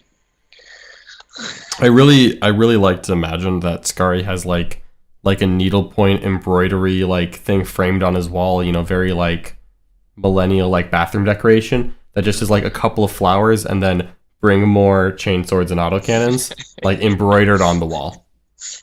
Maybe like get that made into like a couch cushion. You know, I would pay for the custom embroidery if you would like get that. You know what? That would actually be really funny, and I would totally do that for you. Yep. Yeah, for your birthday, I'll send you a nice little throw pillow. Yeah. Says it like the nice little like, you know, home sweet home style. Yep, exactly. Yeah. Like Bring live, more laugh, love, chainswords. chainswords and autocannons. Chainswords and autocannons. Which I think, by the way, will be true into Eldar as well. Oh yeah. You know. Yeah. So that's an interesting thing is that so we're doing this upcoming Streamhouse RTT, and we are using the new Craftworth codex, but we kind of had everyone besides Brad is like trying to submit their lists, and like Brad's who's playing Craftworld in case I didn't make that clear is just like, yeah, you know, well I'll like write a list on like Saturday or Sunday when I actually like see the codex, and we're all like, well, we have to submit our lists now, and I have no idea what Brad's doing, and Brad's on my side of the bracket, so I'm like, all right, if I'm trying to win this thing, I'm probably playing against some Craftworld Eldar in a book that I like don't really understand yet. And I was like, you know what? They're T3. So I was just like, I'm just going to take a bunch of hand flamers and I'm just going to take rerolls because they're probably not custodies. And I'm just going to take a bunch of strength 4 AP1. And we're going to call it a day. Yeah. And if that's enough, awesome. And if it's not, then I guess I'll be sad. But, you know, I don't know much about Eldar and that's my game plan. TTO with a question. It says, what kind of rules would you like to see to make Marines a little bit more competitive in the meta? Or do you think they are in an okay place at the moment? You know, I actually don't think that that Marines are that bad. And the big thing is I don't think that you need to change Marines much. I'd actually love to just see Marines stay like roughly the same, and then you get a couple other things toned down. Like, I'd honestly, there's like 5 or 6 armies that I would love to all get toned down at the same time. And, you know, some need it more than others. Like, I'd probably say Custodes take a little bit longer of a document than, than Drukari would need or anything like that. But, I would like to just see a couple armies get adjustments down and kind of see Space Marines as the baseline. What I do want to see, though, is I would love it if captains did more than the reroll 1 aura. Mm-hmm. And I would, so something that I would actually love to see is that in the command phase, a captain can pick a unit to reroll 1s to hit, but they can pick any unit, not just a core unit. Because, like, I always thought it was... That, or maybe because of the comms that they have, maybe Space Marine sort of, like, abilities like that could be, like, board-wide or whatever. Yeah, maybe. Like Helmet Link or something. That wouldn't be bad, actually. Like, I always thought it was silly that, like, when you took, like, 6 tanks surrounding Goleman and he just sits in the middle buffing everyone. But I also think it's weird that, like, that they don't benefit at all.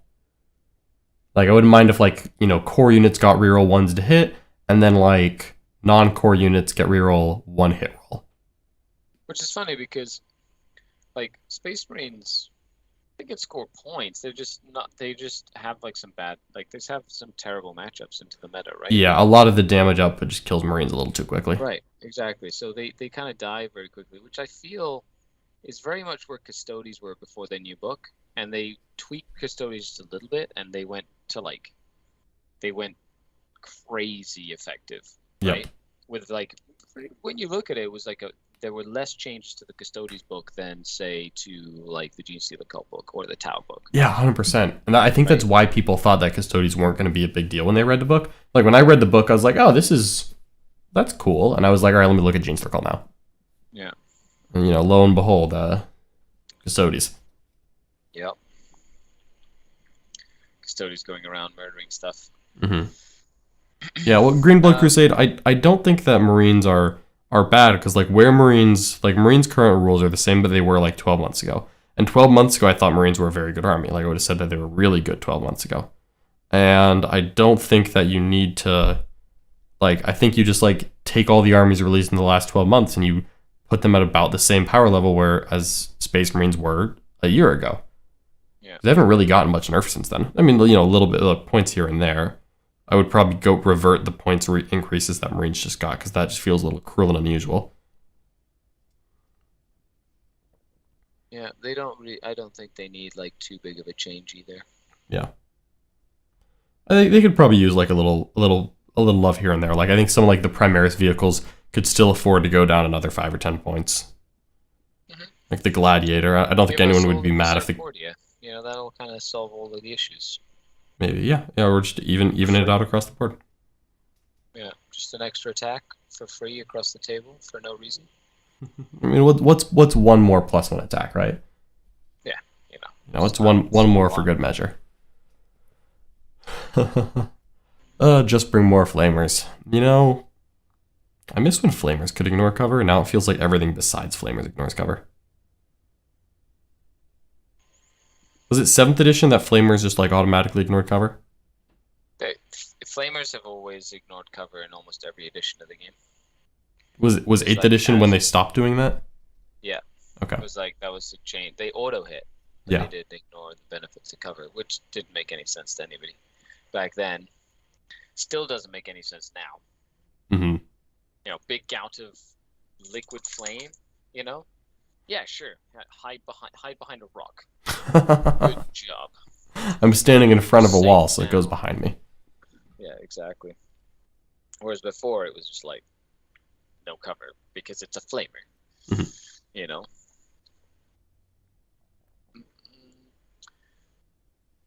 Balance aside, Games Workshop has been on a tear on writing rules that seem to literally line up with the fluff of the army. Excited to see what they do with Guard Marines, etc. You're right, Matt. Like, the rules they've given to the factions really feel like the factions that you were Mhm. playing.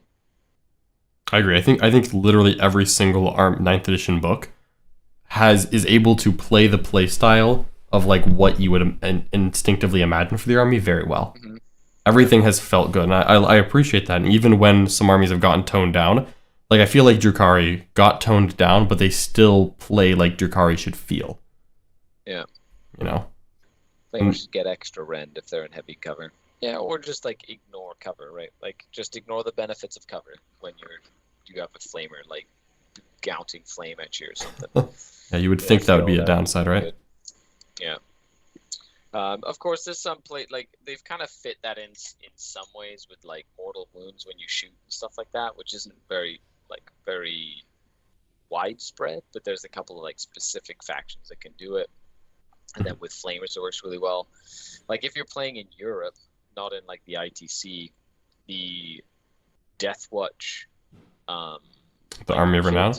Rules, Yeah. you know, with the auto wound if you hit, or like if you hit it auto wounds, you know, it works with flamers, right? And it was FAQ to not be allowed at at LVO/ITC events, but in like Europe, like a double hand flamer squad of like Death Watch veterans that comes down and just auto hits you with 20 d6 hits that then you just have to take saves for. It doesn't matter if you have cover, like you're just taking a bazillion saves. Yeah, just 20 to 6 saves. That's enough right there. Yeah. And I've even seen people like go with I'm going to be army-wide Imperial Fist this turn. Now I ignore cover. Then I'm going to be in TAC Doctrine, or Assault Doctrine, so the pistols are AP1. It's like, oh, this is so many saves. Yeah, exactly. So there's like ways to kind of like to build some really cool combos around that as well. Well, John, I do have to head out because I've got to go to this house screening watching. But other than that, it's been really fun to hang out with all of you out there, and with you too, John. Absolutely. Thank you so much for joining me, Scary. Good luck at your tournament tomorrow. May your freshly painted Hellions bring you glory and prisoners. There you go. So there we have 10 more Hellions that are now at a tabletop standard, with most of the details done. Just need to highlight basically the skyboard. And what's really fun is I'm pulling all the bases off of my Reaver jet bikes that I'm not using, which are nicely based, and then I'm going to put these Hellions, onto those bases, and then the bases will make them look even more finished than what they are. So, little trick of the eye there, which will be good. Even better. All right. Thank you so much, Sky, for joining me. We'll catch you next time. Bye, everybody. Thanks Bye. for hanging out with us. Bye. All right, everyone. It is, alas, just me alone. Perhaps I will convince Nick Nonavati to join the party sometime soon. We'll see how that works out. But yeah, painting warp spiders. There is not zero amount of Eldar painted though. Honestly, for considering I started this like 6 hours ago and took a lunch break, this is coming along speedily. Not mad about the progress being made, so that part is good. Let's see. Wonder, should the warp spider arms be black? What? I think these are metal? What are these things? Let's see what a warp spider. They seem to be painting them kind of silvery. Good to know. All right, I think we can do silver there. I think that'll work. All right, we got this. Ba-ba-da-ba-ba-dum. I think Marines should be the one army that negates your buff/rerolls the best, being the tactical dudes they are. Yeah, I don't mind Custodes having those rules. I mean, I feel like Marines should have the most rerolls, honestly. My take on it. Marines should reroll a lot of things. To me, Marines should be the middle of the road, General's Tactical Army, and Jack of all Master of none. Yeah, I'm with you on that. I really think I think Ultramarines are like the exemplar of what like Marines should be. And I love that Ultramarines are actually very good at what you just described. But right now, they're a little bit negated by Custodes because Ultramarines are just rerolls the army. And Custodes are no rerolls the army. And that does not work out well for the Ultramarines, unfortunately. Leonard asks, what model should I get to start a Tyranid army before the book comes out? Ooh, tough question. I have no idea. Absolutely no idea what is good in the new Tyranid book.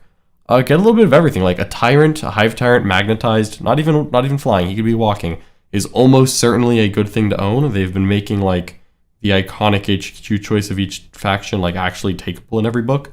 So I would imagine that there's going to be reason to bring ye old Hive Tyrant again, even a walk-in one maybe. Let's hope.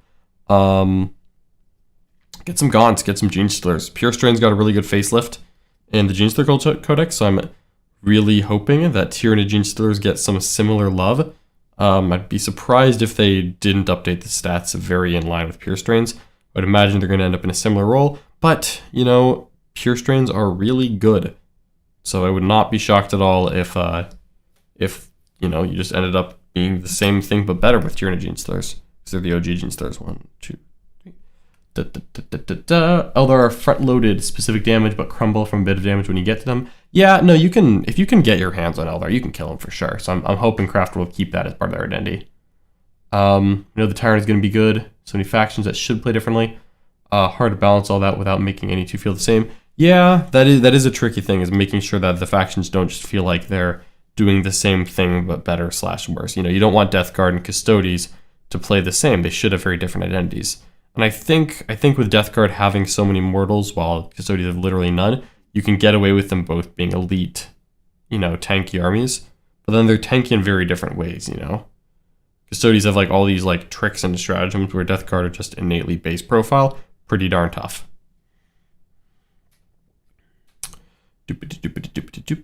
Warp spinners, spinnerets.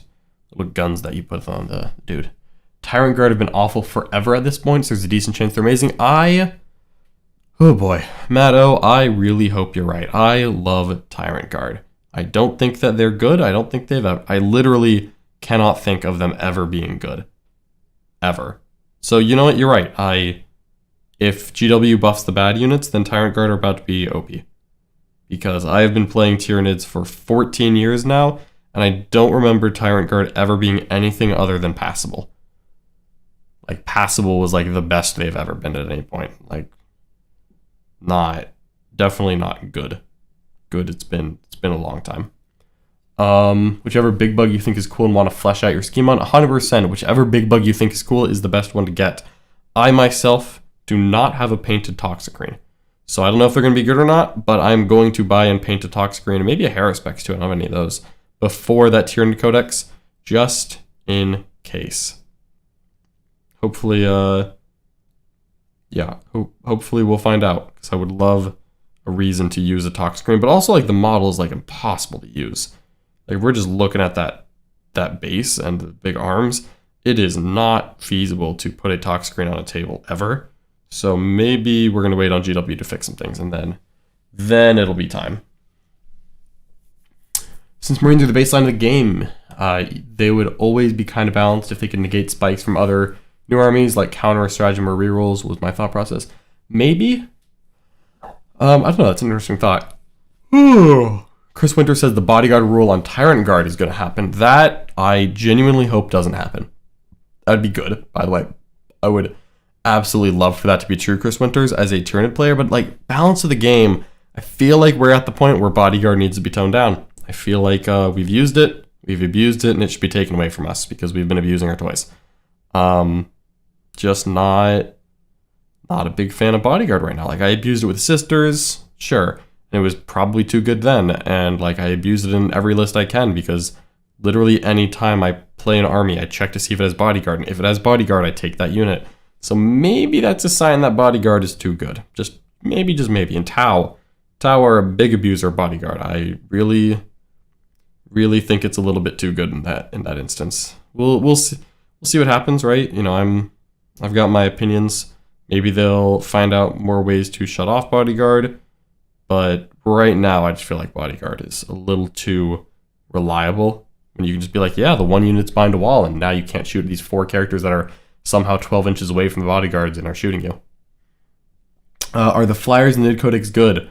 Right now, nope, not at all. They are absolute garbage. But GW sometimes makes bad models good, so maybe the Harpy and Crone will be good. Maddo, don't lie. They're not good in Crusher. Garbage. Garbage, garbage, garbage, garbage.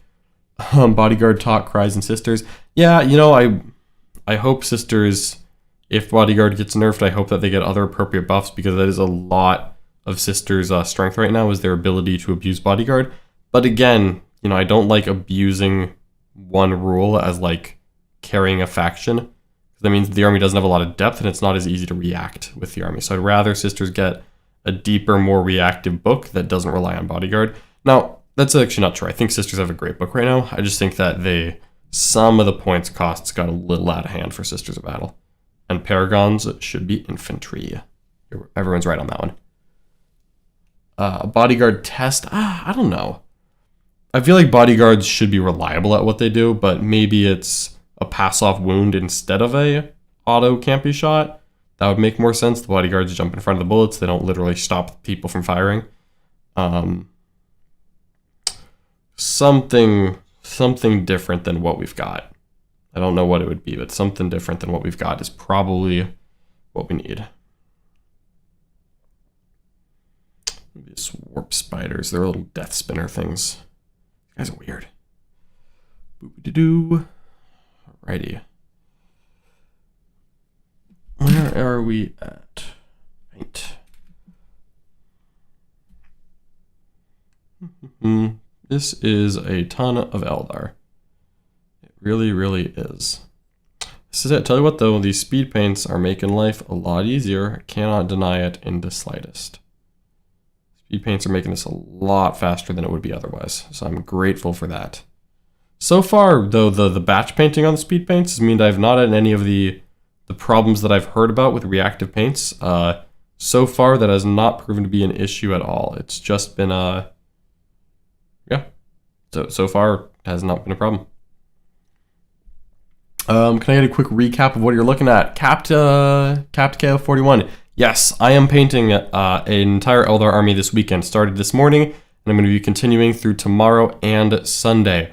And what that means is that I've teamed up with the army painter. I'm using their brand new speed paint line, and I'm trying to get an entire Eldar army to tabletop quality in a single weekend.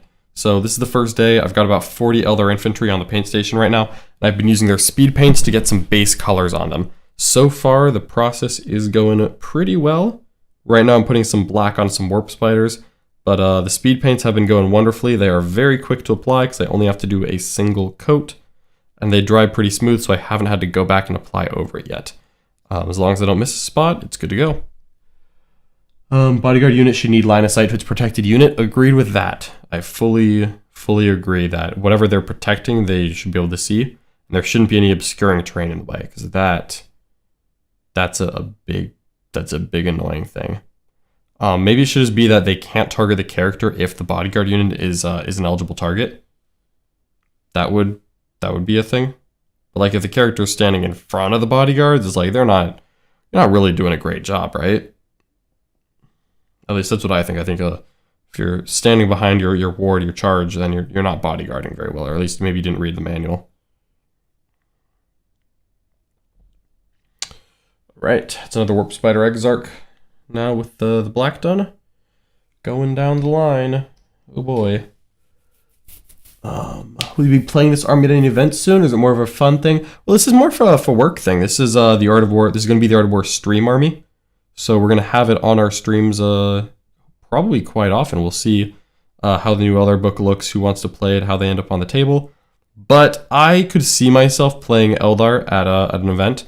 Maybe Adepticon. Because right now, I'm really looking forward to that Tyranid Codex. And I think until that Tyranid Codex comes out, I'm probably going to play a lot of Sisters of Battle.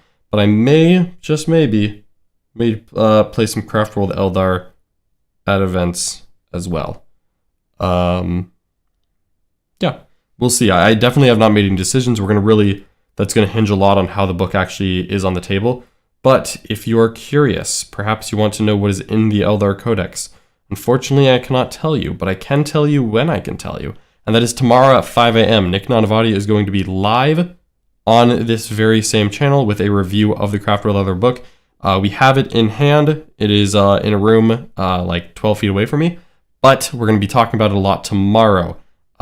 When that pre-order goes up, Nick Nanavati is going to be on here bright and early in the morning, giving a first impression as he reads through the book.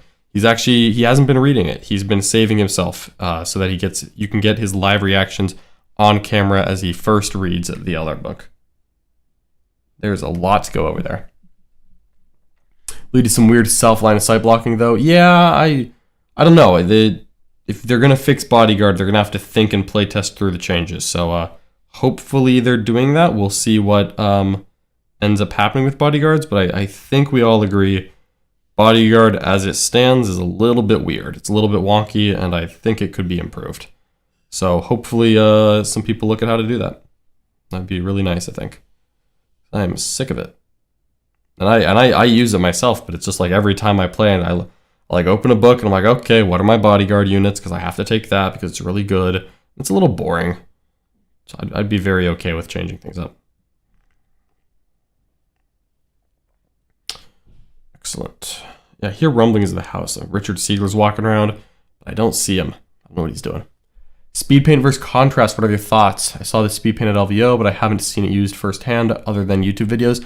So first thoughts is that I like speed paint better. The big thing here is that speed paint, I literally put one coat down and I think it dries smoother. So some problems that I've had with contrast is sometimes I'll put contrast on like a Space Marine where there's a little bit of a flat surface and I'll just like slap it on real quick and it'll dry and I'll look back and like the flat surface it's very like watery and I can see brush strokes still on it. I'm like, this is like, man, I needed to go back over that. I needed to do like a second or third take or like, then I have to like do another layer of contrast over it. And it's only some colors and it's not a big deal, but so far speed paint has been exactly what it's advertised to be, which is you need to put one coat down. I literally just put a second coat down as I said that because I scraped it off my finger on accident. But if you don't scrape it away with your finger, one coat is good. Yeah, happy so far. And I really like the way they look when they're dry. That has been a really nice feature so far. Doopity doopity doo. Excellent.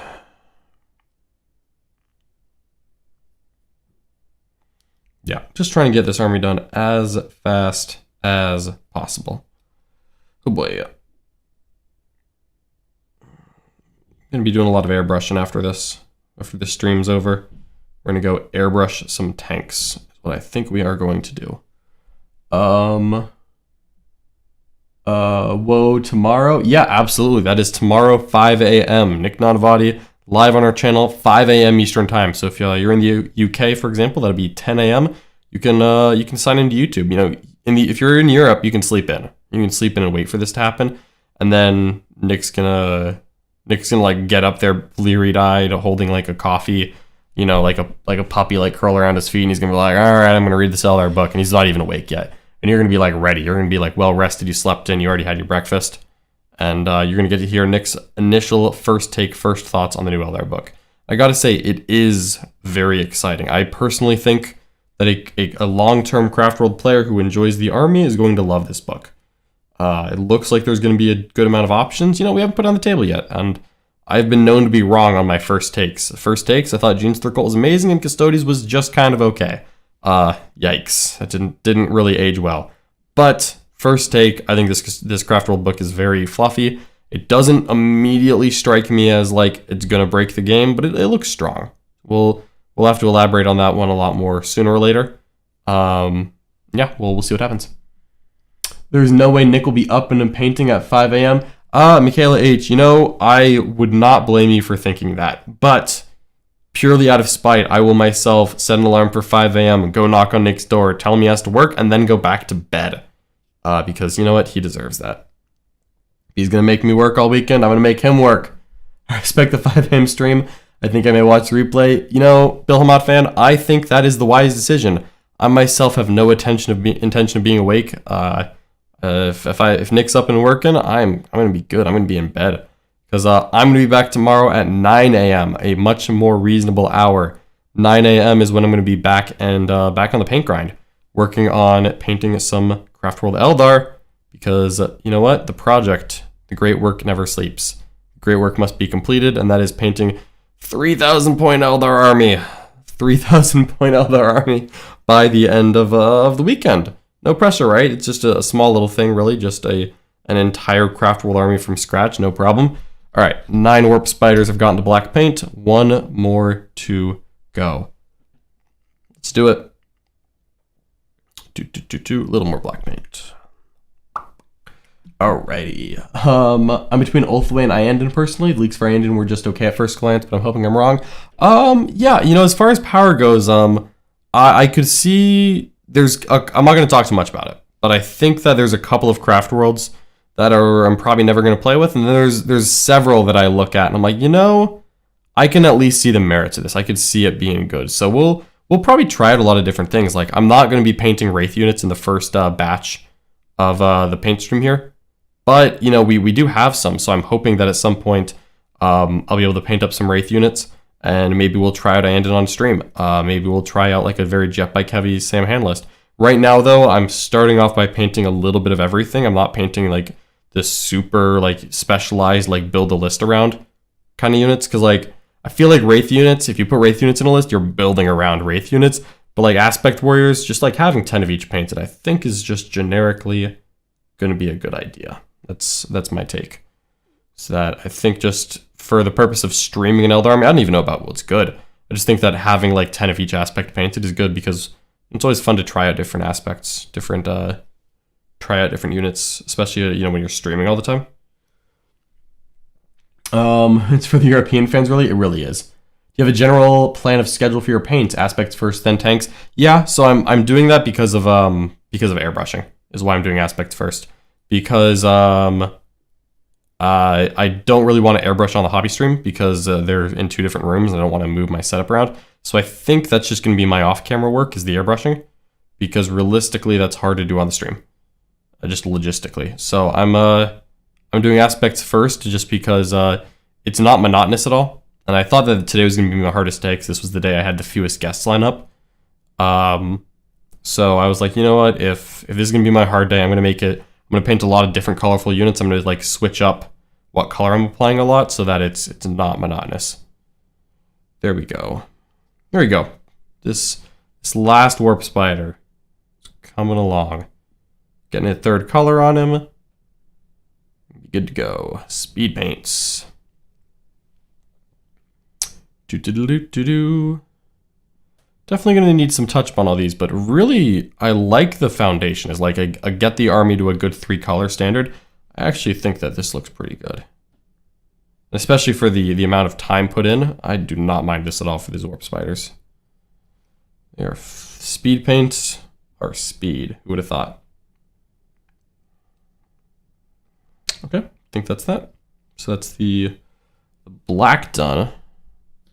All those guys. Let's see what else do I need to do? The White Dwarf craft rule, the Althensar looked pretty solid. Yeah, you know, we're gonna need to get those rules. I actually completely forgot what they were. I remember I read them and I'm like, oh, they're referencing a bunch of rules that I don't know yet. I'm just gonna wait.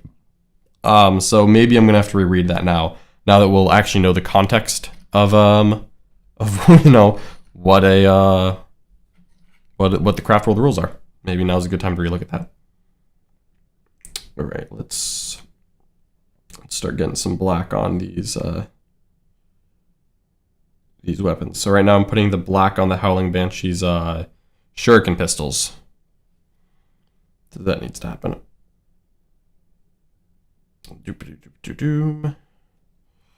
Not too shabby. All right, Howling Banshees. Let's go. I think Biel-Tan, I'm going to look up the color scheme. I'm pretty sure Biel-Tan uses like black weapon casings. Let me just, and then like white barrels.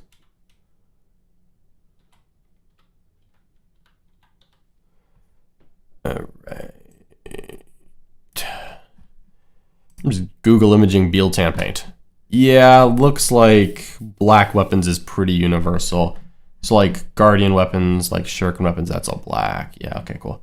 And then like tank weapons and heavy weapons are white. I can work with that. That's pretty easy. Dope. All right, back to wherever we were. Where were we? Do you think you'll be able to post some pics later today in the Discord hobby channel? Would love to see some close-ups of the speedpaint results. Absolutely. They have an OBSEC strat, can add +1 or -1 to one of the fate dice.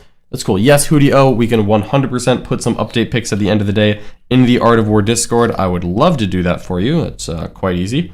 And yeah, I'll post some close-ups so people can see what the speed paint is looking like and see how the army is coming along. Uh-oh.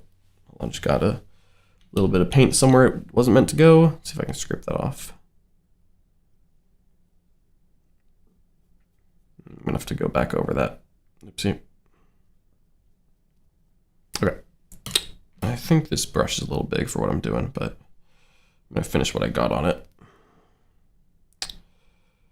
All right, speed paint. And you know what? It is what it says on this tin, people. It is a really good way to paint your army very, very fast. Love how quickly it gets a good color onto the army. Really, really quick. Okay, that Banshee was holding her pistol way too close to her head. I don't know who built that. It was me.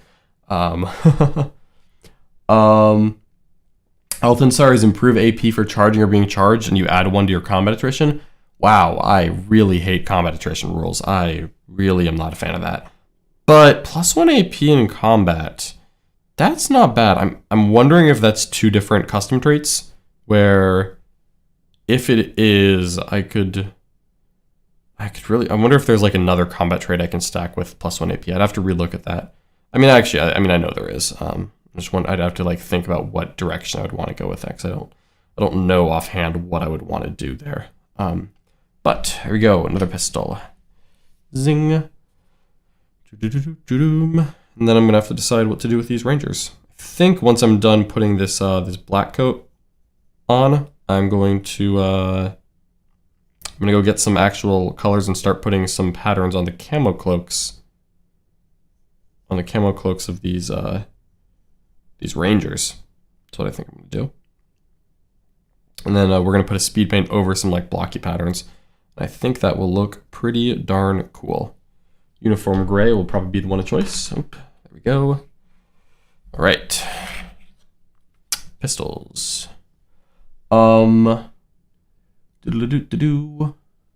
Yeah. It's all right. Appreciate everyone keeping me company today. Appreciate everyone hanging out with me while I hobby.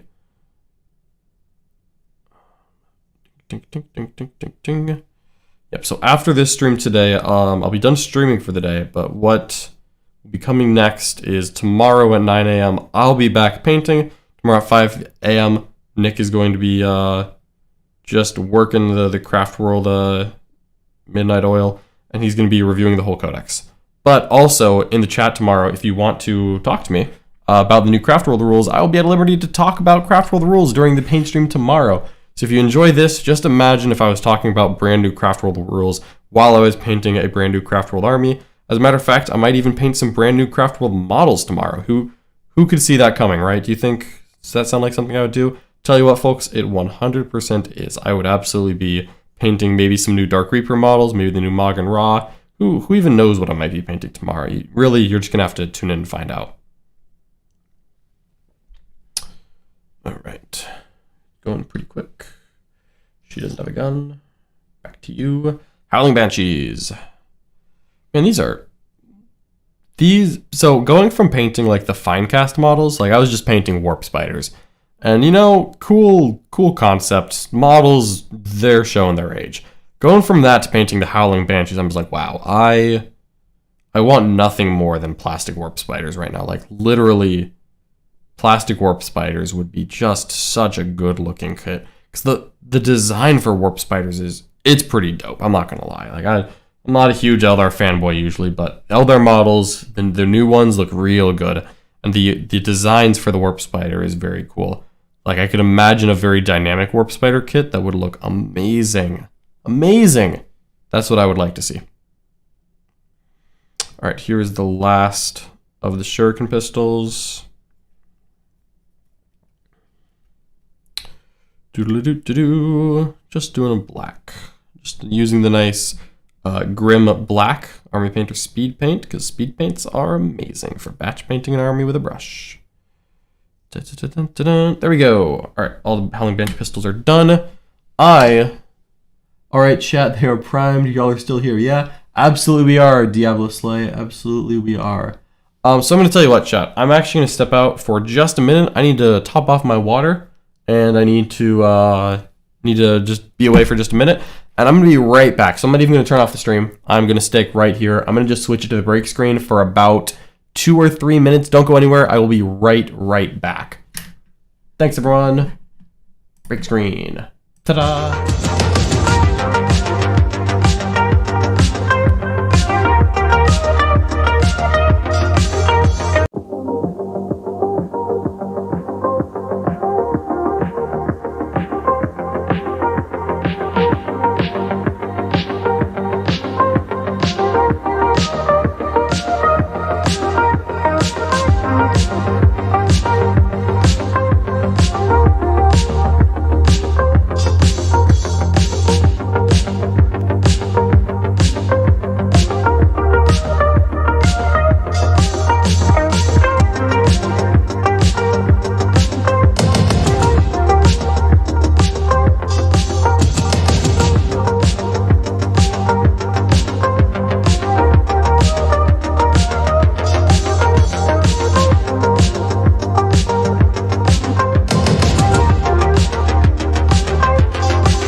Ta-da! Alright, I'm back, everyone. Hopefully you didn't miss me too much. I promised I would return, and indeed, here I am. Hopefully everyone's still here. Ynnari says groovy music. Wouldn't mind if it was running in the background of the stream. Yeah, you know what? I have literally no idea how to do that. But I know who does. It's Mr. Richard Siegler. So maybe, just maybe, in between nights today, when I'm done with the stream, I will go find him, retrieve him from his lair, and see if he could help me out with that. See, I took like a small break. This isn't a big break. This isn't a Nick Nanavati break where he's like, yeah, I'm gonna be gone. And he's like gone for like 2 hours and he's like, yeah, I think I'm done painting. No. Just got a drink, got a snack, freshened up a little bit, and we were back. So what I'm gonna do next, I also had to take the opportunity to go like find some paint, is we're gonna paint, where did I put it? Right here. We got some different colors of grays, and we are going to be just painting. We're going to be painting geometric patterns on some of these rangers to see if, well, see what we can do for the camo cloaks.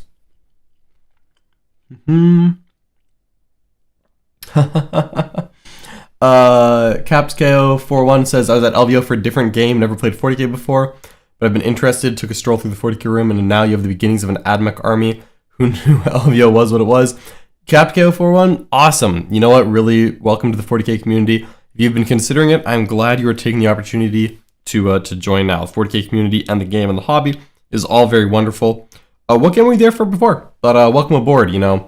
We have a lot of good AdMech content because, of course, Mr. Richard Siegler won the LVO with AdMech. So you know that he is on all of our clinics, all of our videos, all of our games, talking up the forces of Mars. All right. Here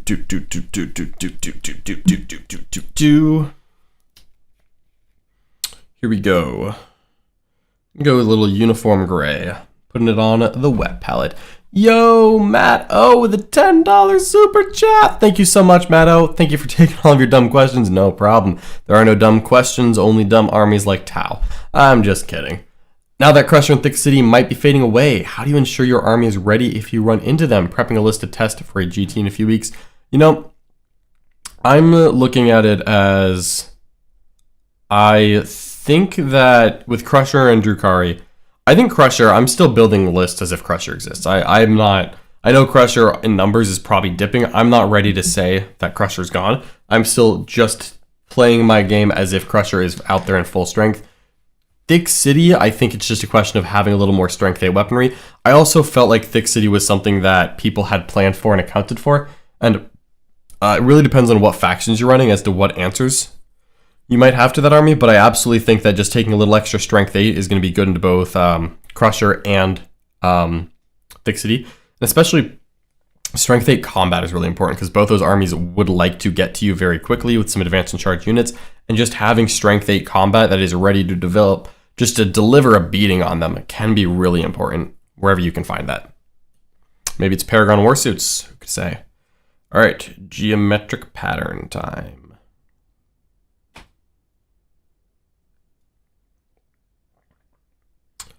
Painting on the Rangers, just giving them little splotches. And we're gonna use a nice speed paint over it.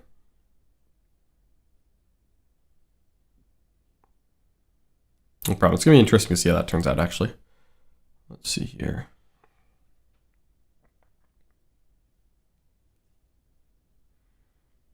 Interesting. These Ranger models are pretty cool. I like these camo cloaks. Venomthropes are the Tau answer.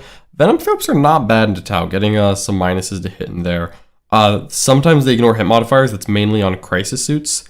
But if you can, if you're finding yourself struggling with broadsides and such, Malanthropes and Venomthropes are not a bad answer at all.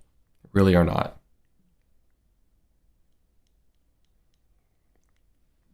Okay. Alright, it's a nice little set of gray splotches on there. We'll see how that dries up. I was at LVO for the Song of Ice and Fire tournament and vacation from a Midwest winter. Indeed, definitely going to be warmer in Las Vegas than it is in the Midwest, especially during that time of year. All right, I'm also going to eat a chocolate-covered almond. Not quite the ASMR that Nick was delivering with his breakfast this morning.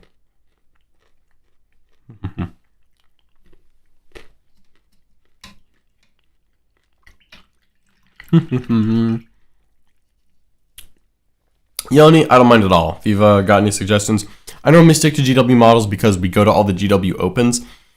And if there's a situation where I want to play Craft World Eldar at like a GW open, I do kind of have to have the Finecast Shining Scorpions. Striking Scorpions and Warp Spiders. I feel like Shining Scorpions would be a cool aspect. Let's get some Shining Scorpions in here. They're like all silver. They have like a third tail arm or something. I don't know.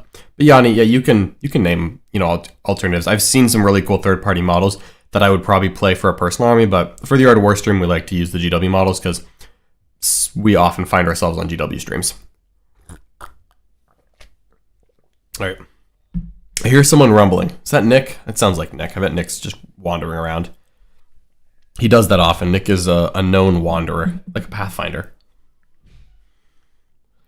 Like this brush very much. We're gonna switch brushes. This is my masterclass brush. Don't need that one. Wow, insane. Where are my like normal paint brushes? I have like big contrast brushes and I have insane detail brushes. I'm gonna I'm gonna go grab a paintbrush real quick. Because I need something in between massive dry brush and insane detail right now. It's just, Army Painter, make a brush that's called the normal brush. Just call it, please, the normal brush. I know it's probably like an infantry brush, but I'm gonna go find it.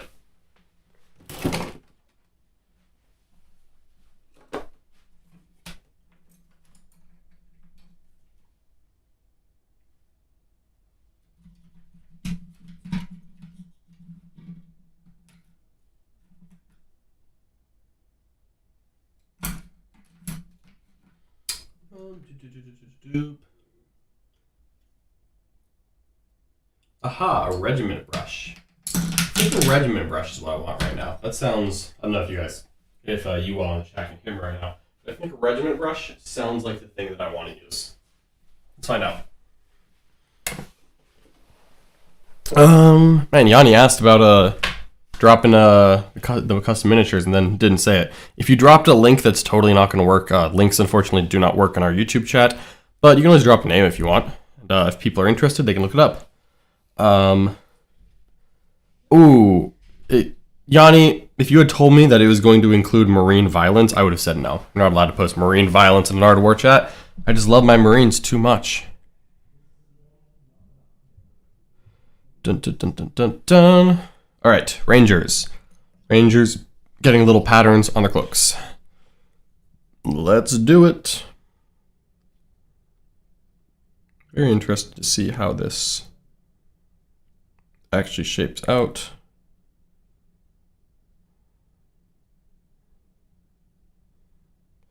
Dun dun dun.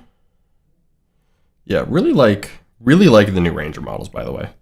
They're in the Eldritch Omens box set. If anyone has perhaps plays Eldar and knock on the Eldritch Omen box set, purely from the models that are in it, I think the models that are in it are fantastic. So just getting some nice blobs in here. Camo cloak action, excellent, working as intended. All right, just a little bit of gray in there. Some gray in there, perfect. All right, we're splotching it up, folks. Splotching it up. Ultras, it says Nick Fachos. Yeah, you know, I am a big fan of Ultramarines. I've actually been working on Ultramarines recently with a client of mine. Ultramarines are, it's hard to like tier list the Marine chapters because I like a lot of them. I like Deathwatch a lot, but I think Ultramarines might be my second favorite of the Marine armies. Like I think White Scars and Ultramarines might be my two favorite. Nick is leaving again. This man is abandoning us to our fate. It's just, what, in and out of the house. Who knows what he's doing? Nobody knows. He's just going on Nick adventures. Did the box have rules for the Ranger bikes? Curious what the rule was. Absolutely, the bikes do have rules for the Ranger bikes, so I can tell you exactly what the Ranger bikes do. Fun fact. Ew, I don't want to hear your filthy Xeno's ears, Ynnari. Yeah, so Ranger bikes are ballistic skill 2 bikes that get cover as if they were infantry. They have a 4-up save and camo cloak. So if they're 4-up save, but if they're in cover, they're going to go to a 2-up save, which is, you know what, pretty impressive for a bike. I don't think there was a point cost in the box set, so I couldn't say what that is until tomorrow. But they have their ballistic skill 2 with a scatter laser and a sniper rifle. So they snipe like Rangers with just a Ranger rifle, which appears to have gotten some improved stats in the new book, according to that box set at least. And they have some those scatter lasers at ballistic skill 2. So they put out like 21 shots for 3 of them, which is not bad. Hitting on 2s, potentially an Autarch nearby, you're gonna deliver some punches. So very interesting to see what they're pointed at, because like just a jet bike unit that just zips around putting out 21 shots does not sound bad. And they appear to be tougher than your normal bike because they've got a second rider in there, so they're 3 wounds, and that could really have some value. I am going to be painting up some of those Ranger bikes as well, FYI, in case anyone was curious or wanted to see them. They're called like Shroud Runners. I think they're called Shroud Runners. I'm not really sure what they're called actually. You know what? Tomorrow we'll be doing this with the book open, like next to me, and I'm sure there'll be a lot to talk about. All right, splotching on the gray. Right now I am using a uniform gray from the Army Painter. A wonderful, wonderful gray color. Nice and light. And the goal is that I'm just putting some splotches on. I'm going to speed paint over the whole thing. I think that is going to create a pretty good looking effect. See what this ends up looking like.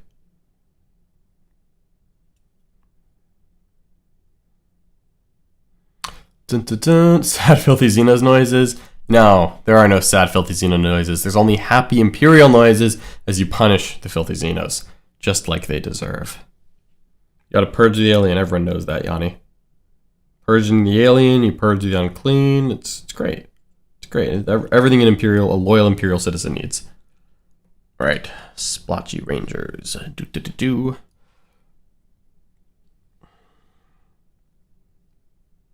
All right.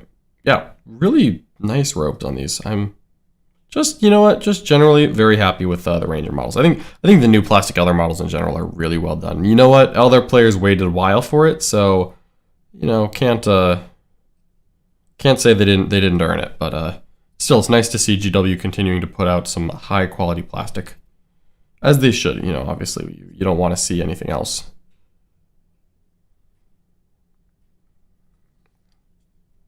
Nice hoods and robes on all these Rangers. All right, just splotching it all together. Go nice and easy, but should create a pretty good looking technique for very low effort is the goal here. I don't want to say low effort, very time efficient is absolutely the plan. So just putting some splotches on.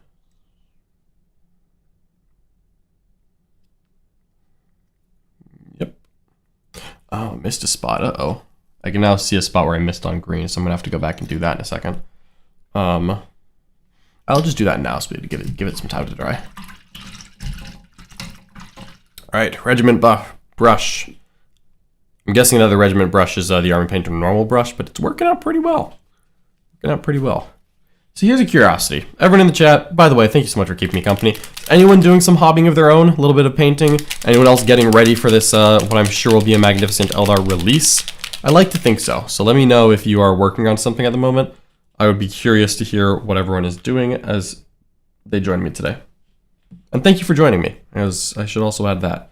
Genuinely, it is so much better when there's people in the chat hanging out, talking. It's good to have you.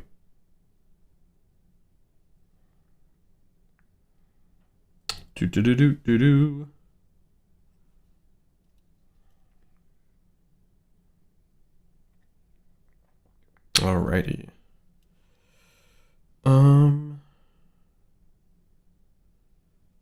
Okay, just touched up that green, that shoulder pad that I missed. Yeah, fun fact, speed paints are great. They don't work if you don't put them on the model. So, pro tip, put them on the spots that you want to be the color. Eric Lee painting up some acolytes. Heck yeah, Eric Lee. Awesome. Love seeing people working on Genestealer Cult. We're really excited about Genestealer Cult these days. Nick has been on a tear with them. He is hyped and happy and playing them. The Screenhouse RTT. Yo, Matt O gluing together some Skyweavers. Matt O is apparently excited that there's maybe some Harlequins. Harlequins coming on in this book. You know, we'll be talking, you know, I will say there's a lot to be excited about with Harlequins. And I think you'll be excited to hear about all of their new rules tomorrow. Matt O, I expect you to be listening when Nick does his review. I've got some people painting Infinity models, people building Custodes bikes. Excellent. Glad that I'm not the only one painting right now. You know, if I was the only one painting right now, I'd be a little bit sad. But if we're all getting things ready, it's worth it. Let's see what we got. Aha! Diablo Slay is getting 20 Sacrosands tournament ready for tournament tomorrow. Heck yeah! Go Diablo Slay. Get those Sacrosands ready. You know, I'm actually probably going to take a little bit of time to work on some Sacrosands myself in the next week or two. But first, the Eldar. But I do have my own Sacrosands that I need to add a couple more colors to get them ready. Because, you know, 20 Sacrosands, they are awesome. Love me some Sacrosands. They're just good looking models too. That's always important. All right. Camo cloaks activated. This gray splotches. 6 shield, 4 marker, 3 specialist drones seems like a good ratio. I think so. Yanni, I'm gonna be perfectly honest with you. I know nothing about Tau. I've barely even read the book. Richard is greedy. He always hoards the book. He keeps it in his lair. Then I was on vacation. The Tau book was here. Now I'm here. The Tau book is at Cherokee with Mr. Jack Harpster, who is hopefully in the middle of winning his round 2 right now. We'll see what those pairings were like. But I don't really know much about the new Tau as far as what choices are best. I kind of know what they do. But I couldn't tell you what drones are best. Other than that, shield drones do not seem to be a bad choice. I think shield drones are pretty darn good. And if you're telling me that you're building shield drones, you're probably making the right call.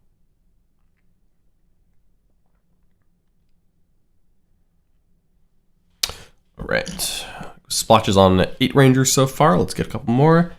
Waiting for some primed models to try, test out different cheap rattle cans. You know, if you want it, the Army Painter rattle cans are actually pretty darn good.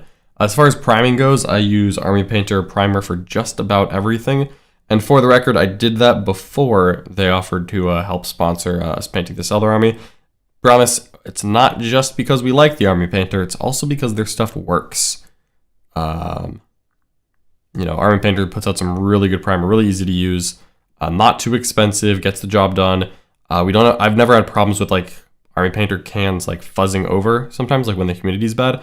I've gotten better results out of Army Painter than everyone else, which is important because I live in Florida, which is known for being a very humid state. So that is something that I always keep in mind when I'm testing out primer. And so far, Army Painter has passed the test every time. Jack won round 2 with a perfect score. Hoodio, thank you so much for the update. Tell you what, Hoodio, if you've got BCP open and you want to check, go ahead and tell me how Mark Perry and Anthony Vanella did. And you know what? Maybe even Mr. Quentin Johnson as well. Would love to hear how the Art of War team and some of our close friends are doing. Oh my goodness. Local Raven has 10,000 points of Craft World and 1,500 points of Harlequins ready to go. Local Raven, that is crazy. That is so much Craft World Eldar. Bad news. We have 0 points of Craft World Eldar ready to go. 0 points. This is a fresh start from nothing project. But we're going to get a lot done, and we're going to get a lot done by the end of the week. We're going to have close to 3,000, I'm thinking. And then we're going to keep working on that. We're going to grow that. Maybe not all at once. Once we get that base established, that really good, okay, now we've got a lot done, we're going to keep adding to it. Like, as soon as that Avatar Arcane comes out, he's getting painted. Some units that aren't getting painted in this wave, like we don't have any Fire Dragons or like Wraith Blades. We're going to get like 10 Wraith Blades going. We're going to get some Wraith Lords, Wraith Knights even. We're just going to get a little bit of everything because we want to have a good studio army that can play a lot of different playstyles. Quitting 1 game too. Thanks, Hootie. Dun dun dun. All right, next up is yet more Rangers. Right in front of me, I've got 6 pilots from the Shroud Runner jet bikes. The jet bikes that have Rangers on them. Yeah, those ones. And they are going to get more splotches. Splotchy, splotchy, splotchy, splotch. Easy. Easy does it. These are good looking models. I'm like, honestly. These plastic Eldar kits, details are crisp. Maybe it's because I built a bunch of like Falcons and like old Guardians, and I was like looking at them while I'm painting them, and I'm like, man, these models are killing me. That these new ones are making me happy. Frosty Forge wants that avatar for reasons. And have I figured out my basing yet? Yeah, Frosty Forge, I have. We're gonna do like a gray, like gravelly base with snow on it. So gray bases, but snow and a lot of like tufts. Of course, we're gonna use those sweet Army Painter tufts for the basing. The goal there is to try to match all the Eldar armies together. Even though the paint schemes aren't gonna be identical, we're going Biel-Tan with some purple dark Eldar. But I really want us to have we want the Eldar armies to be based the same, so that if we get one Eldar display board, it could work for everything.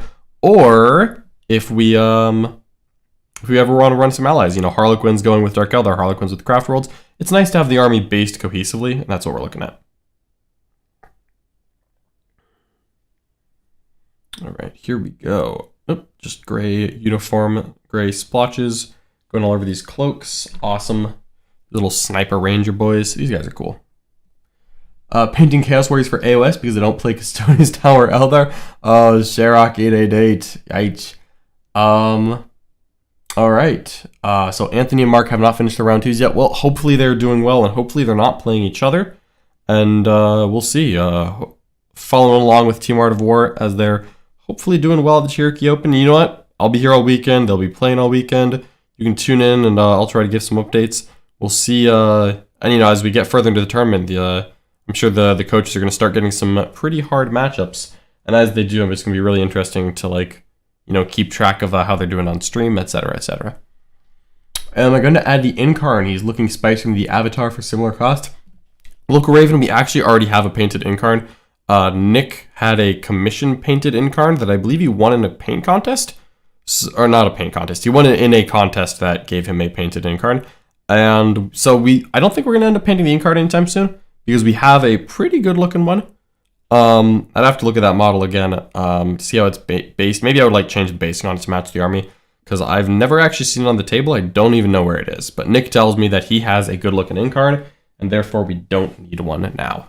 But maybe the Vizark, the Vrain, if those are good, if they're spicy, maybe, just maybe, it'll be time to add them. Alright, so that was me splotching up the camo cloaks on essentially 16 Rangers. 10 on foot, 6 riding bikes. Not too bad. What should I do next? I kind of want to get... Good question. What is next here? I really don't know what I want to do next. Banshees, I think, are done from strictly the purpose of speed paints. They've got 1, 2, 3, 4 speed paints on them. They've got the bone armor, the red hair, the green tassels and robes, and the black pistols. Maybe the striking scorpions get some black on their guns and their chainswords. Wouldn't be a bad call. I think before I do that, I'm gonna go ahead and look at these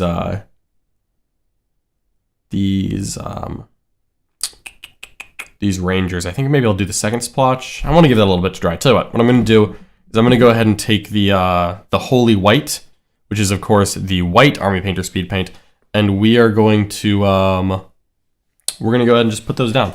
We're going to put some Holy White on the helmets of the Rangers, because the helmets are going to be white and the armor is green, and that's just a real quick process, and then I'll come right back to the Rangers and we'll be able to give them some nice colors. Okay, Johan, welcome into Warman Podcast Bundle. Thank you so much. Welcome, welcome, welcome. Welcome to all of our members. Appreciate you joining us here. Hudio says it looks like Anthony's playing Crusher Stampede and Mark is playing Necrons. Crusher Stampede versus Drukari. That is going to be a bloody, bloody game. But Anthony's a really clever player. He's good with his Drukari. I'm willing to bet he can find a way to victory. Hopefully that is. Hopefully he doesn't stumble on the Crusher Stampede like I did at LVO.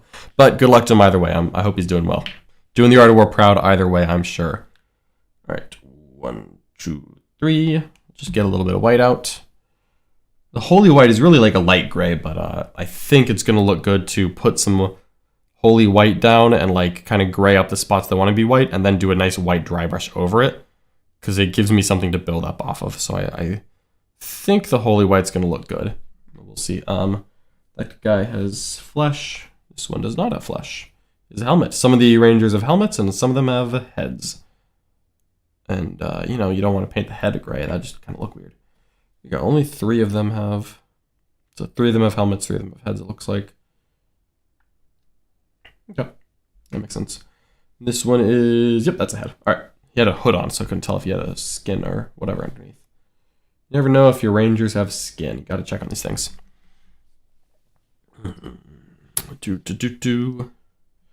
Helmet on this guy, this Ranger. There we go.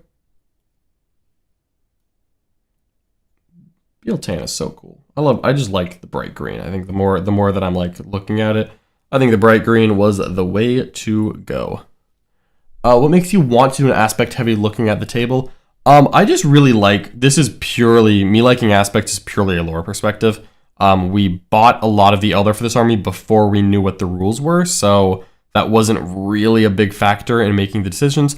I just like aspect warriors from a lore perspective. I thought that there's some of the more iconic models. I really like Striking Scorpions, Howling Banshees, Fire Dragons.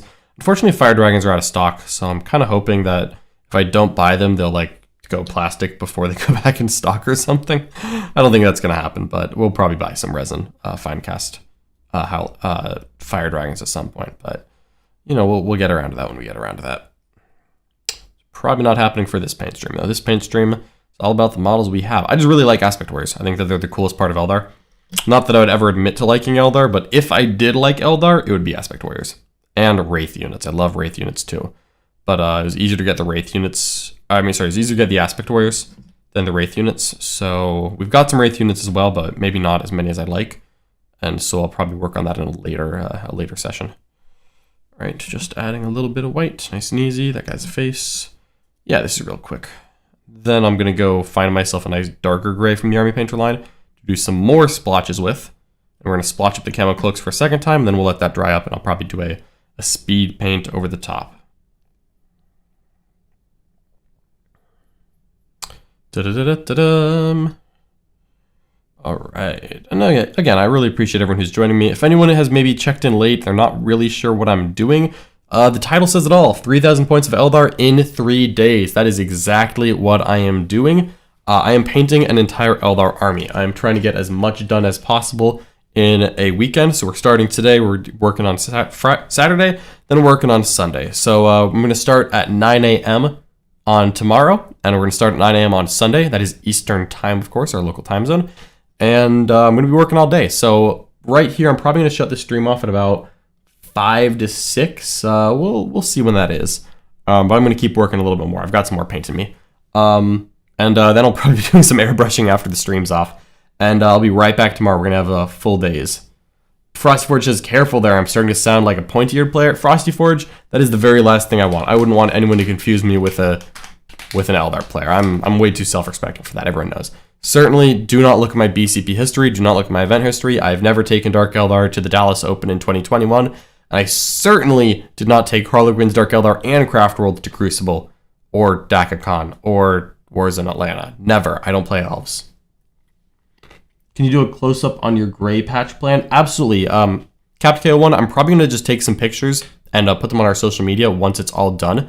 But the gray splotch plan is literally... These Rangers are primed white. I'm just did a little splotches of uniform gray. Then maybe go get some splotches of a different dark gray from Army Painter. I haven't even picked it yet, but I'm about to do that. And then we'll do a speed paint over it. And I'll take some pictures, and maybe we'll post them on social media. We'll definitely post them in the Art of War Discord. So you can take a look at that. I'll be right back. I'm going to just walk to the other side of the room. I'm going to go find myself another dark gray paint.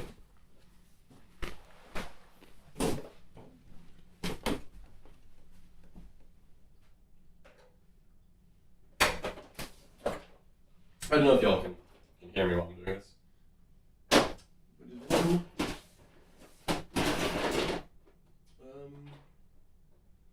It's a dark gray in our painter.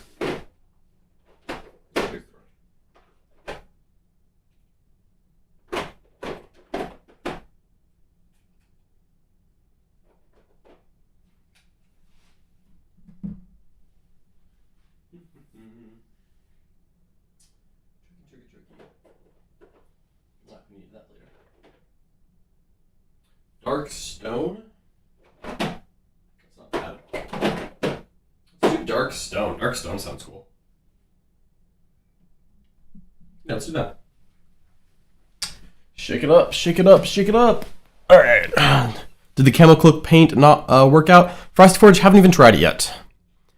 Have not even tried it yet, but hopefully we'll be able to render a verdict relatively soon. And Twin Tom asks, am I liking the Army Painter speed paints? I am. I'm really enjoying the speed paints.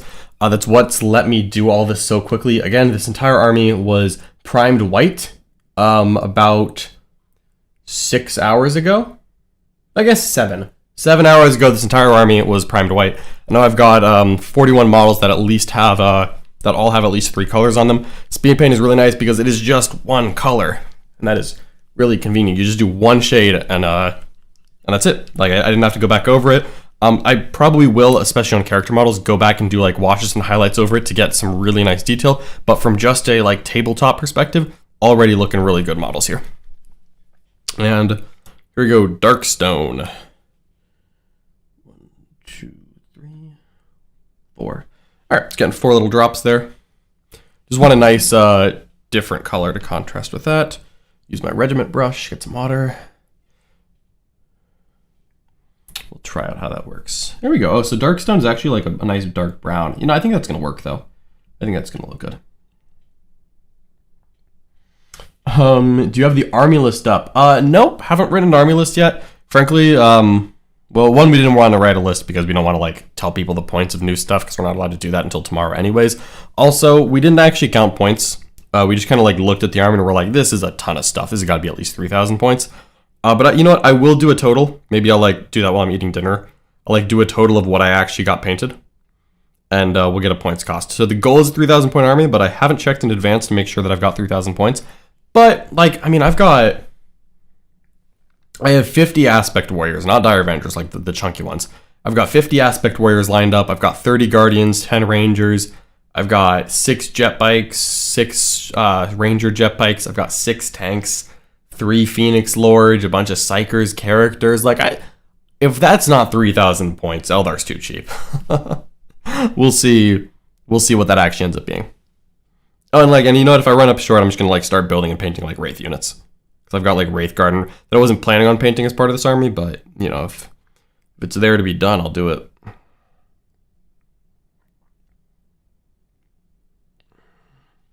How many guardians do you have? I think we have 40. Only 20 of them are built so far. So I might try to convince some of the helpful people in the house to build some guardians. Or I may just only paint up 20 of them in this batch, and then I'll paint up 20 more later on. We'll see what actually gets painted. But I'm gonna just try to paint up as much as possible. That's the goal. All right, just occasional brown splotches there. Don't need a ton, I think. And you know, I'm actually just gonna splotch up the one. I'm gonna close up the wet palette to save that because I think I want to let that dry and do one as a test cloak to see how I like it before I do it on everyone. That's probably a good idea. Going with Biel-Tan, absolutely Murphy Stanley. I'm going with the Craft World Biel-Tan. 1, they're heavy on aspect warriors. 2, my favorite color is green. 3, nope, those are the 2 reasons. The Swordwind of the Galaxy, absolutely the Swordwind host. It's pretty cool. The new sculpts, absolutely Twin Tom. Oh no, the Guardians, no. It's I have 30 of the old Guardians, and then tomorrow maybe you'll find out whether or not I have new Guardians that I'm not allowed to show right now. Yeah, we'll see. Do the speed paints become lighter on the raised areas like the contrast paints? Yes, they do. Which so far I think is looking pretty nice. Definitely settles nicely into the recesses and the cracks, and that has been very pleasant to see. All right, so let me figure out what my next. Let me get all the speed paints out and like look at them here. I should like sort these by colors, I think. I definitely don't need purple or the green or the blue, so those ones are going in the back. Don't need malignant green. That sounds very Death Guardy. Let's get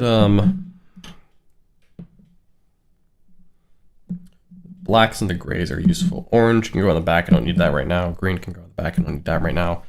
Definitely don't need purple or runic gray at the moment.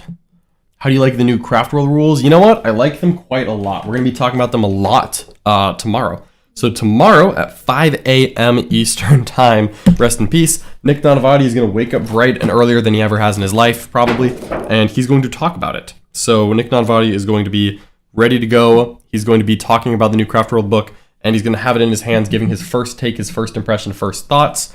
But unfortunately, we're not going to talk much about them until then.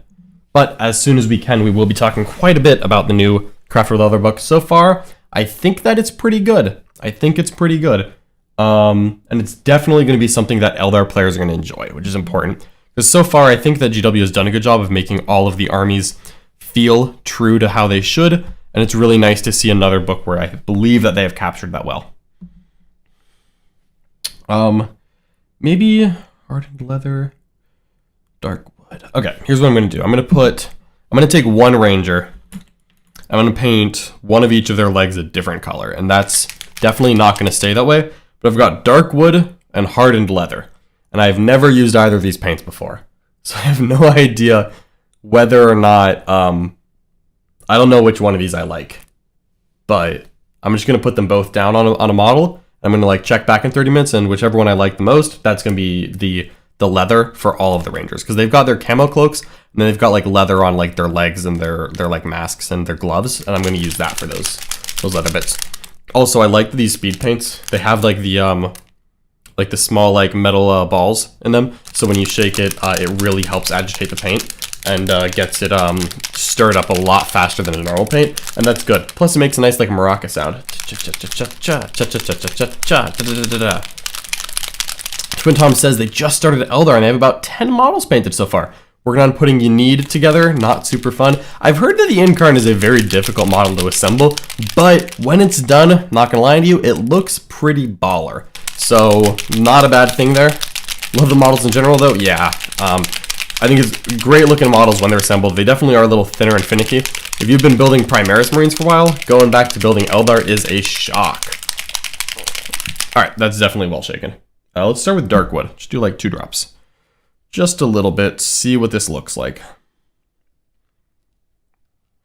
Just gonna put it on the leg of like a jet bike rider, so whichever one I end up not liking, I'm just gonna like let it dry for a day, and then like tomorrow I'll just like put like a white coat over it, and then I'll do the other color.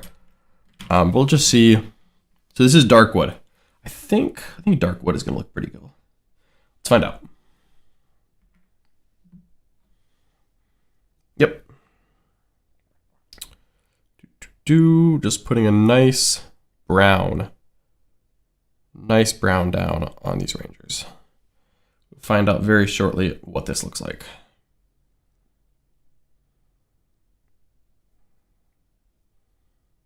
That's a good looking color. And again, speed paint. Best part is you put literally 1 coat down and that's it. Not going back over anything, not doing 2 thin coats, and 2 thin coats takes twice as long. I don't have time for that. So we're gonna call that good. And then I'm gonna, so I just did one in Darkwood, and I'm gonna go get hardened leather, and we're gonna see what that looks like. So I know that I want this to be brown, and I've kind of got an idea in my mind of what I want it to look like. I have no idea which of the browns is gonna be closer to that in practice. So we're gonna find out. So Darkwood, hardened leather. So one Ranger is getting 2 colors on his legs. Let's find out which one's the right one.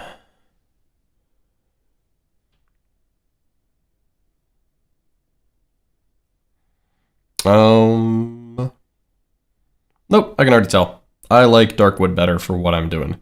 This hardened leather looks pretty good, but it's not what I'm thinking for Rangers. I'm thinking Rangers, I want some more darker subdued tones, and the hardened leather is noticeably lighter.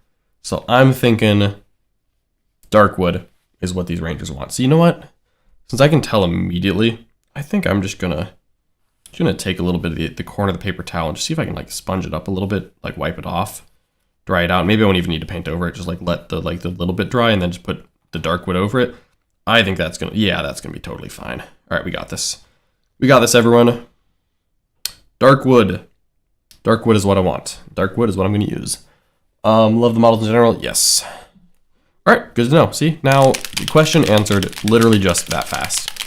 Just a quick little test. Now I know what I want. So we're gonna put Darkwood on the leather parts of all these Rangers. We're gonna see what that looks like. 1, 2, 3, 4, 5, 6, 7, 8, 9, 10. Plenty. All right, and as always, we're gonna use that regiment brush. This thing is a classic. All right, yeah, let's just start with these jet bike riders. That's pretty good. Yeah, we're just gonna do this for like the boots and the gloves. You know, like, just want them to have like some nice dark browns in there. I think that'll look good.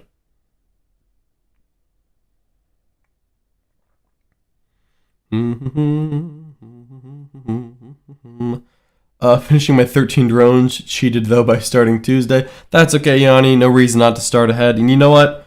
I started building and priming this army well before then, so no problem at all. You know, you can get a head start. It's a-okay, and let's do them gloves. Yeah, good looking models here.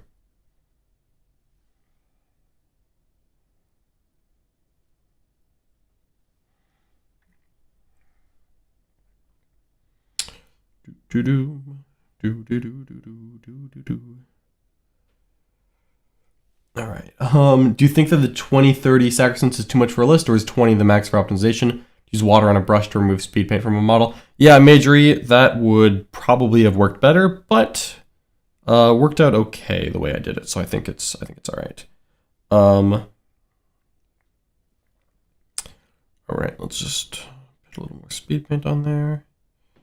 Yep, this stuff is really nice, and you get a lot of value out of just like a drop too, which is cool. That looks good to me. Okay, so you're gonna go straight down the line.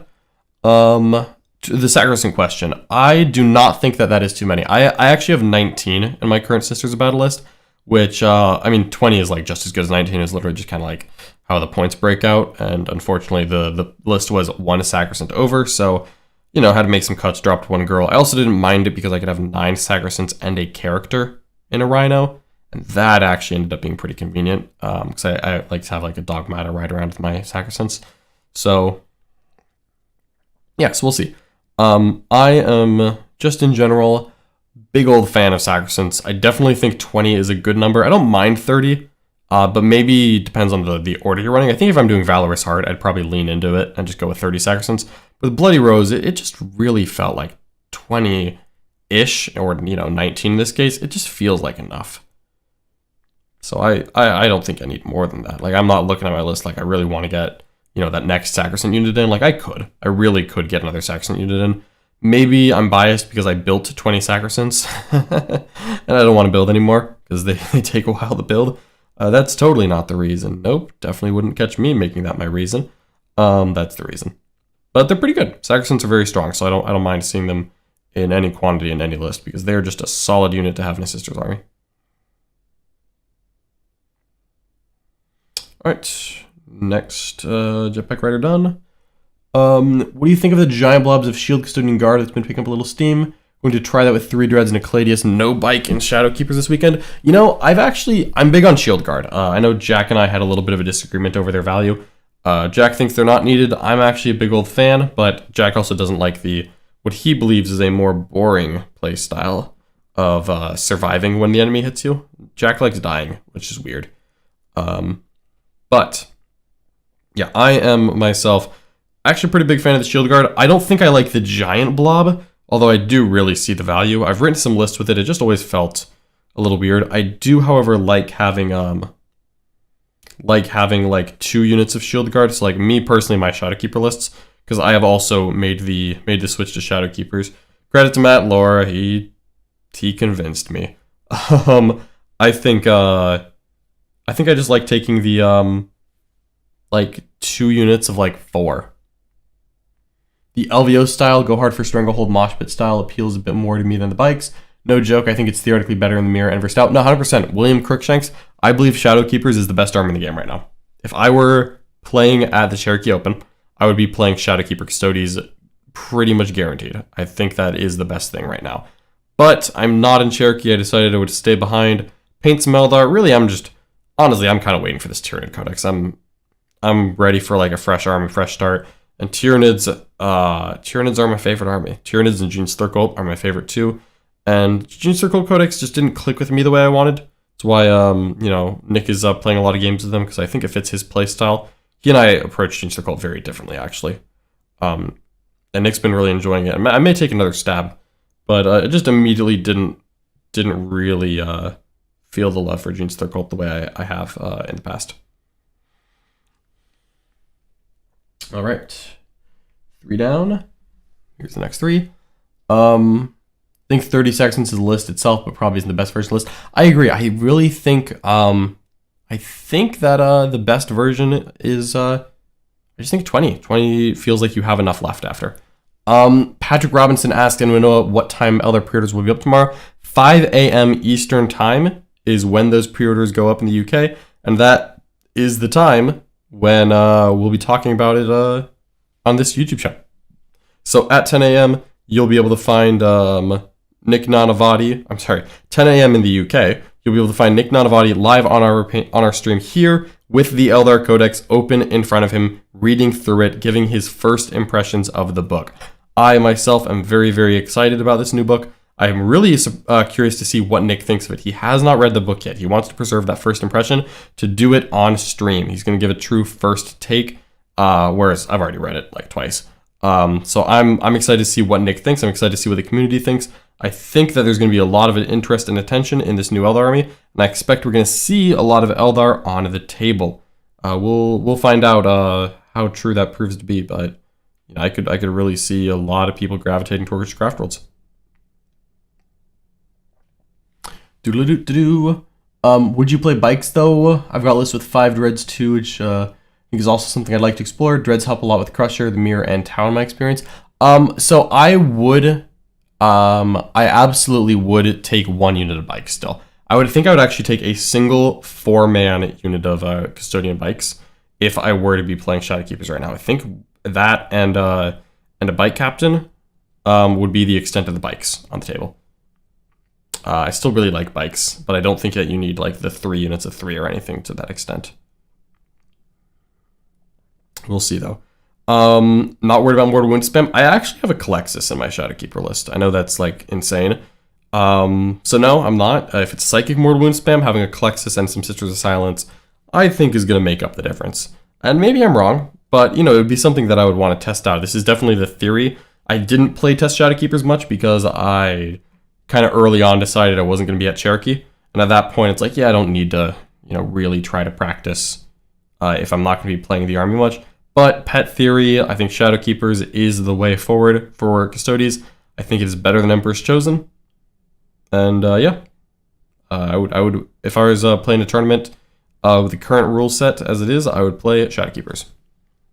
Tell us about your dream Shadowkeepers list. Oh god, I'd have to like, I'd have to go like look at it. Boop, boop, boop, boop, boop, boop, boop. What would my list look like? I don't know. It'd probably have like 3 units of Sagittarium, 1 or 2 units of Shield Guard, 1 bike squad, no Caladius, no Dreadnoughts, Trajan, a bike captain, probably a Vexla, and a Calexis, and then I would kind of like see what I'm looking at from there. Like, I don't know where the list goes from there, but that's probably where the list starts, honestly. Kind of like that, like as like a base concept. Yeah, I have been staring at Speedpaint all day, so you can take the tips with a grain of salt. That's okay. That's all right. Won't be offended. But honestly, I think it's pretty good. I think it's overlooked, which is funny because it's done so well and people are still overlooking Shadowkeeper somehow. I'm like, I don't know. I think it's better in Tau, it's better in Custodies, and right now that is all that I care about: beating Tau and beating Custodies. All right. Jealous of how much you've got done in a day. 14 Dead Souls, speed paints are the way. Set aside a day and give yourself nothing else to do on that day. For example, put it on your work schedule. That's what works for me. And then crank it out. Yeah, I've gotten a lot of work done. Speed paints are helping a ton. They're really helping this army go by faster than it otherwise would. That, and of course, when the stream goes off tonight, that is when the airbrush turns on. I'm going to start working on vehicles after I eat dinner, I think. Just no breaks. No breaks on this Eldar army. Man after my own heart with the Custodies build, waiting for the army to be less popular before using them. Until then, it's White Scars Aggressors. Heck yeah, Lou. Dense Vexla. Why Calexis? Yes, the Dense Vexla. Why the Calexis? Because you know what's better than Fighting Last? 2 Fight Lasts. I really like Fight Lasts in both the Custodies mirror match and against Crafted Eldar and against Dark El. I like Fight Last in general. It's pretty useful. It's great against Crusher too. So having both a Shield Captain on bike and a Calexis means that you can put a lot, I mean a lot of Fight Last around the table. And I think that that's going to be really good in making sure that the Shadowkeepers list I'm envisioning is absolutely 100% dominant in melee. I don't want any melee armies looking at my Shadowkeepers and saying to themselves, I can take that. I want other melee lists to look at me and be like, oh my god, what a nightmare. And then they have to try to outshoot me. And once I make an army one-dimensional, it's a little bit easier to organize my placement and my stratagems, and hopefully that is enough to achieve a victory. That's the plan, at least. I haven't even played a game with Shadowkeepers yet, but the theory crafting, me doing some math, looking at it, I think right now, the meta as it is, I would play Shadowkeepers. I would do it.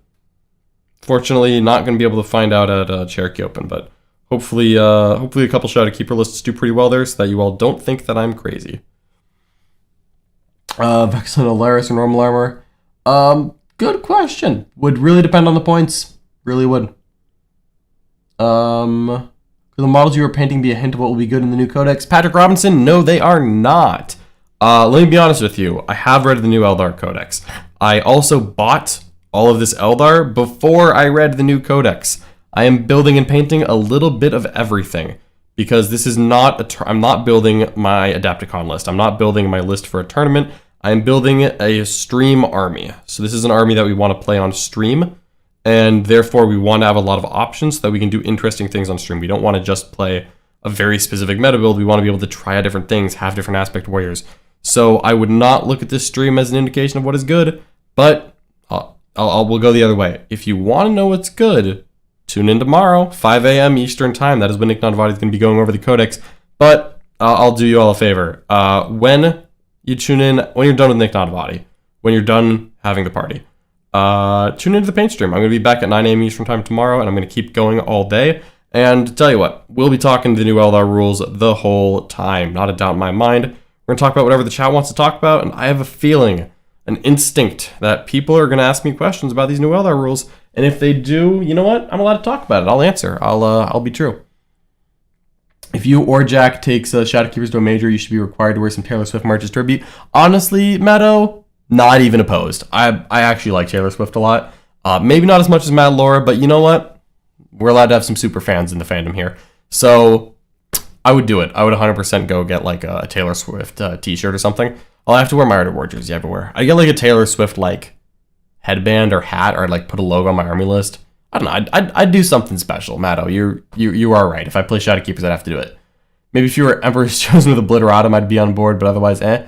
Yeah, I don't mind the Vexilla, the Terminator Vexilla at all. I really like having a combat weapon. I really, really do. So the idea of just having a Terminator Vexilla who's terrible in combat doesn't appeal to me a lot. I would much rather do something else.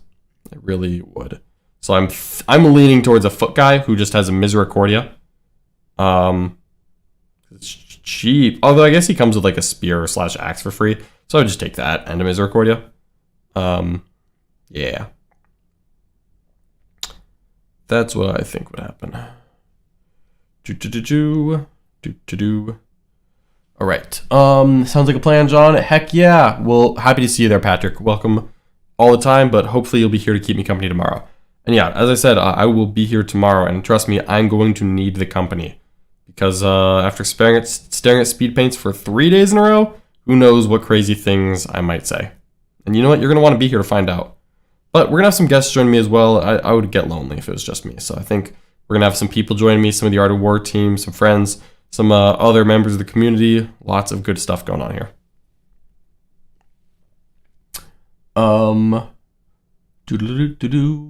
How do you and Nick's Genestealer Cult styles differ? Played against Twisted Helix last weekend at an RTT and was successful with my Clowns books with the Craft World. Yeah, I prefer hitting harder. I really do, where Nick is like all about, what if I just like flood around the board with tricks and try to just like survive and outjank people? I don't trust that, but I'm also a little bit of a pessimist. I'm like, what if my opponent knows exactly how to play against Genestealer Cult and they like play perfectly and then I don't hit hard enough and I lose? And Nick's like, yeah, that would suck, but so far no one's done it, so I don't care. And I'm like, dang it, Nick. Nick is carefree, and that is much better for someone playing the Four-Armed Emperor playstyle that he has been really, really enjoying. But he's done very well, you know, he just won a GT with it. So, you know what? Different playstyles does not mean that he's right or that he's wrong. But if you won a GT, he's not all wrong.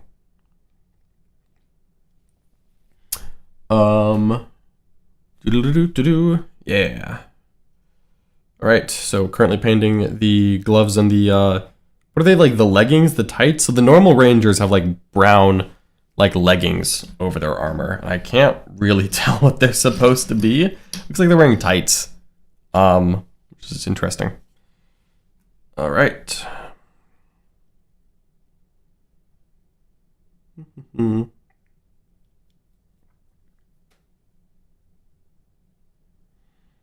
Not too bad. All right, I tell you what, though, I'm starting to fade out. It's 4:53. Yeah, I think I'm gonna guess around 5:30 is probably when this stream is gonna get called. But we're gonna keep going until then, because I have plenty of work to do.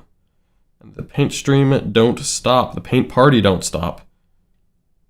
Gotta just keep working on these Rangers. And yeah, painting over some with my speed paint. I'm painting over some speed paint that was done earlier today, and so far, not a problem at all. I think just doing batch painting, so the speed paint that I'm painting over here had plenty of time to dry. I don't think it's going to reactivate it at all, But I will keep an eye on that, and I'll let people know, because I know we had a lot of questions about speed paint reactivations, and I really like speed paint so far, and I like Army Painter, but I got to be honest with my reviews. But so far, got to give them credit, so far everything is looking good, and like what I would want it to be. So we'll see how it continues to hold up. But so far, so good, but I'll keep everyone posted. And definitely I'll be giving a review as well next week. At the end of it, I'll give like a full like YouTube review of the speed paints. Like just what I think. And hopefully the army will be based as well, but the painting comes first. All right. How long will you still be streaming today? I would expect, yeah, about maybe 30, 45 minutes. Starting to feel the call of dinner and the appeal of getting a nice glass of water. But so far, so good. I'm going to keep powering through. Definitely going to finish getting the brown on these Rangers, and then we're going to see where that takes me. We're going to see what it looks like after that. Did I miss any? Yeah, little pouches. I think all like the pouches and like the guns are going to get this same brown leather treatment as well. I think that'll look good, yeah. Oop, I hear Nick Nanavati. He's on the phone walking around. Nick Nanavati here at a party. Looking good so far. All right, yeah, this dark wood color is actually looking really nice. It's like a leather.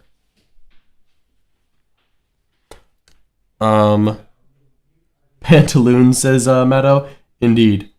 I've still got 2019 Siegler piece TS2 with Genestealer Cult. You know, honestly, a little bit, yeah. It prevents me from playing the full genetic style because I worry about a powerful army that knows how to play against me. Maybe it's also because, like, when I play against Genestealer Cult, it's like, oh, I know what to do, so I just, like, take it apart, and I'm like, aha, see, it's so bad, it's easy to beat. But, like, that's not really true. I just happen to have a ton of experience against Genestealer Cult. It's not exactly a fair shake. All right, so that's 1, 2. I'll just see about this guy. Didn't miss anything there. Cool. So 2 Rangers down, 8 to go. Oh man, I would be mad to paint so much. Patrick, this is a lot to paint, but it's okay. We are getting it done one at a time. This is just the first day, but there's 2 more coming up, and don't even worry about it. I'm gonna persist. I'm gonna persevere, and I'm gonna get us a darn painted Eldar army. And we'll see how this turnaround time goes. Zip, zip, zip. Not bad, though. You know, again, speed paints, making things easy peasy. Really making things fast, and that is what I'm going for here. Yeah, speed paints are money. Already really liking just the speed that, I know, literally, it's in the name, that it lets me, like, put base coats on models, and that is very valuable. Boom. So I'm just going to paint, like, a pouch. Here. Yeah, these other Ranger models, pretty good. They're got a lot of detail on them, really. That's quite nice to see. This guy's got like a bandolier of pouches across his chest. What do you think he's like keeping in there? Like everything in Warhammer is so like, you know, like oh, it's like, you know, like over the top, like guns, bandoliers of grenades and everything. Like I like to think that this Ranger, his little like his like packs, I like to think it's like a bottle of water and like maybe like a snack box. He's got like some goldfish or like, you know, like Ritz crackers in there. And then maybe like a nice like book to read when he's like kind of like waiting in his tree to snipe someone. He's like, I'm just gonna hang out for a couple hours.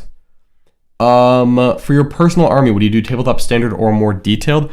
You know, so what I'm doing here, tabletop standard, the whole army is not where I'm finishing. I'm not going to tabletop standard the army and say, all right, good to go, tabletop standard. The goal is to get the entire army tabletop standard ready for stream and then go back and detail it. So I think the speed paints are going to be a nice foundation where speed paints are going to look good and I'm going to be able to go back over this relatively easily and get the details on, but I'm absolutely starting off with the real quick paint scheme here. So personal armies, I like to go more detailed than just a tabletop standard. I like to paint to the best of my ability. I don't consider myself a great painter, but you know what? I'm stubborn, and if I keep painting, I will continue to get better. And one day, I will do better than Frosty Forge at a painting competition. And when I do, I'm going to laugh at him. I'm going to rub it in his face. I'm going to take the trophy. I'm going to put it in his house. It's going to be in his mailbox with like a note. Diablo Slices for sure there's granola bars. Yeah, you would really think that there's granola bars in like the pockets on this ranger. He also has like a nice like binocular set. That's kind of cool. Boink, boink, boink. Warp Spiders was the first models ever owned in 2001. It has not changed. Aesthetics Deluxe, the Warp Spider, I believe, came out in 1992, which was 4 years before I was born. The Warp Spider model is old. It is ancient, decrepit, and you know what? It's a good-looking sculpt, but it's not very dynamic, and you can tell when it was designed. But I think a plastic Warp Spider would be a great opportunity for GW, so hopefully GW is going to one day grace us with some plastic, more plastic aspect wares.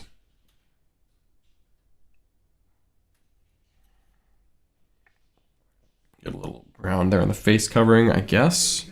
Yeah, I think that looks good. All right. Yeah, I think the face covering is also going to be brown. So like the little like some of them have like a bandana around the nose and the eyes. You know, making just practicing good code policies. Really, it's what these rangers are doing. Those guys, no problem. There we go. Cool. Done. Regiment brush, save me. There we go. 1, 2, that one has just a normal face. That one has another little handkerchief. So here we go. Darkwood.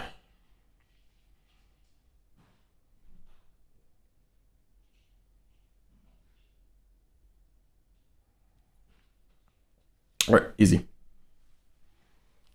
Let's keep these rangers coming.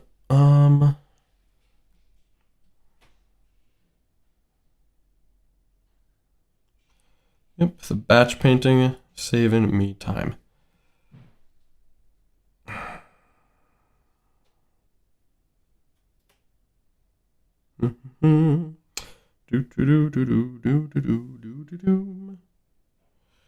All right, everyone. What are we thinking? What's going on in here? Need some activity in the chat. I think everyone else is hanging out and hobbying with me. But to tell you what, it has been a long day, and I'm starting to run low on steam here. Need a little bit of excitement, a little bit of energy. Need a partner to come hang out with me. Wish Nick would do that, but alas, man is working. Dude, yeah, the pantaloons on these rangers are interesting. I truly don't know what they are. But they're getting painted brown. And if that wasn't the color they're supposed to be painted, it is far too late to change me. This guy's like holding out a little pistol. That's kind of cool. Did you just get the whole Army Painter kit speed paints or just starter? Oh, we got the whole thing. Whatever their master set is, the largest set of speed paints, we got that, but also we got it a second time just to make sure. And so far, all of the ones that I have used, I have been pretty happy with. This is the second one of this guy. Got it, okay. Nick Nanavati floating around the door. Is he going to come say hello? Is he? He's going to do it. Nick's going to come into the paint stream. Here he comes. These banshees are looking good. Yeah, right? That's like all the speed paints. This is a good looking speed paints, these rangers. Farseer fell over? I don't know. Uh-oh. Here we go. Nick Nanavati. Time to party. Time to party. Mm-hmm. With an R. With an R. How's it going? It's good. I had so many client calls today. Catches up with you. Gotta coach them clients. Absolutely. I've got a client call right after this. Oh my gosh. Hi, Chris. I hope you're watching. No Wraith Knights. No Wraith Knights at the moment, unfortunately, Tom. Not to say that there isn't a Wraith Knight in the future, but there's not a Wraith Knight at the moment. We do have a Wraith Knight. It is unbuilt, unassembled. There is every possibility that boy gets put together soon, but I'm going to guess the Wraith Knight's not making it on this weekend, which is unfortunate because that's like a nice way to knock out like a 400-point chunk of this 3,000-point army I'm supposed to do. It's do like everything. Yeah, that is way more than 3,000 points if I do everything. Oh, we'll do 4,000 points then. 4,000 points? Yeah. I'm not editing this. Everything? Everything. You're a madman, Nick. I'll build and paint some trucks on here, or at least build them. Yeah? Or at least paint them. No. You prefer, really. Honestly, I think I'm going to prefer that you clip out all the bits and just lay them out in order. That's even easier. Amazing. That's like the easy part of building, because I can't get glue all over the place and glue myself to the models. Yeah, that's the problem, is I don't want you to glue... Yeah. It's like you're preemptively gluing yourself to my models before you break them. You know. But then you're going to immediately break them. and then you're gonna have to do it again. And that's just like, it's not what we want. I'm just a big fan of these banshees. Yeah, like really, like fast. Yeah. Looking good. Yeah. Yeah, really big fan of that. Just going on down the line. I'm Get not a everything fan done. that you're painting all the aspect warriors in the colors they're supposed to be.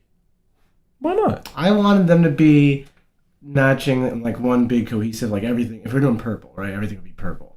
And then aspect warriors would have like a small amount of token red on the white dwarf spider or something, or green on the scorpion. That's just how I would do it. This is your army, so you can do it your way. Aha! You heard it here first, folks. This is my army. It is now mine. Nick has gifted it to me. Thank you. Well, he who paints the models should paint the models. Yeah. No, I feel that. I was honestly thinking about doing it that way, but then when we settled on Biel-Tan, I decided I didn't want to do it that way because Biel-Tan is notorious for their aspects, so I wanted to keep that individuality. Because once we settled on Biel-Tan to get like a nice green army, I was like, yeah, I think I want them to like retain their individual color scheme. I always like doing custom craft worlds and things of that nature because that way you can make up your own rules. Mm-hmm. Yep. And I normally do the same thing, you know. Like I did that with like my Space Marines. I did, you know, Imperial Eagles. Eagle Warriors. Yeah. I like that you remember the eagle part. Hello, Mr. Nick. Did you have a fun wander? I had a great wander. I wandered in Publix for quite some time while I was on the phone. I didn't want to check out and deal with the cash register clerk while on the phone because I'd have to put them on mute or it would just be weird. And I wanted to give good attention to both of the people I interacted with. So I just wandered more. And I can always wander. Yeah, I mean, Nick is a professional wanderer. It's actually, you know, he's got a license for it. We were actually talking, I was talking about how many steps I take per day. I'm like, I have a relatively sedentary job, but I wander a lot. And then... You do. Then that's it. I take a lot of steps. Mm-hmm. Just like that. You'd be shocked how many steps you take wandering, John. But you cannot wander because you are tethered to the paint stream. I am. Today I cannot wander, but maybe I'll wander when I'm like on the phone. Maybe I'll like go for a walk. You should. It's beautiful out. Yeah, it looks like a really nice day out there. It's a bit hot, but... Maybe I'll like wait like an hour. An hour. I was just on the phone, and the guy is in Maine, and he was shoveling snow while on the phone with me. I was like, wow, I am sorry, but I'm in shorts and a t-shirt. Yeah, and like complaining that it's hot. Complaining that it's hot. But you know what? These are the choices we make. Live in Maine or live in Florida? Live in Maine or Florida, top or bottom. Mm-hmm. You chose bottom? I chose bottom. Okay. Well, I chose bottom for Siegs. Aw, that's so cute. All right, 5 Rangers have the brown down, 5 to go. The Brown Town, Brown Magic. Around. I'm going to start calling this paint Darkwood Brown Magic. Good. You should. Darkwood. It kind of looks dark. Mm-hmm. Oh, you got feet on me. Yeah, she's a stream puppy. She is. She gets to do that. So these Rangers have like pantaloons. I don't know how else to describe it, but they've got like leggings over their armor. I see. Yeah. And so I'm painting them brown because like they're gonna like blend into the woods. And we're gonna darken down the green a little bit, and then we're gonna paint the camo cloaks. And I'm What is thinking. this plan for the camo coats that you've done? Just random gray splotches. So this is actually Adam Abramowicz's suggestion. Okay. We're gonna do 2 different types of splotches, and then we're gonna do a speed paint over it, and that's gonna like show through as like coloration. That sounds really cool, actually. Yeah, I think it sounds like a really like fast, efficient way to do camo cloaks. So As opposed to painting splotches after you're done and highlighting the splotches and Yeah. splotches and Yep, and like the whole point is like that getting all this base coat work done shouldn't take a bunch of steps. That's the whole goal. The whole point of the speed paints, painting with speed. Minnesota here from Twin Tom. I like keeping them in their aspect color scheme too. Heck yeah, Twin Tom, you and I are of the same mind. Other than the Minnesota part, I can't agree with you on that one. Are you gonna do a third shift today? No. The third shift is gonna be me doing airbrushing, and that will involve me not being on camera. That's okay. Getting plenty of work in here. So you're still on track to make it? 3,000 points of Eldar in 3 days? I think we're gonna be just fine. Which is fine. It's still the first day, so I'm not really worried about it yet. Good. I'm proud of you. See how much airbrushing we get done tonight. I think that will be a good indication on how long that's gonna take. I think we'll be good. Are you gonna airbrush Bella? Yes. Oh, what color? Green. Green. Yeah, she's gonna be Biel-Tan. For St. Patty's Day? Yep. They like green. They? Yeah. Those who celebrate St. Patty's Day. I suppose that's fair.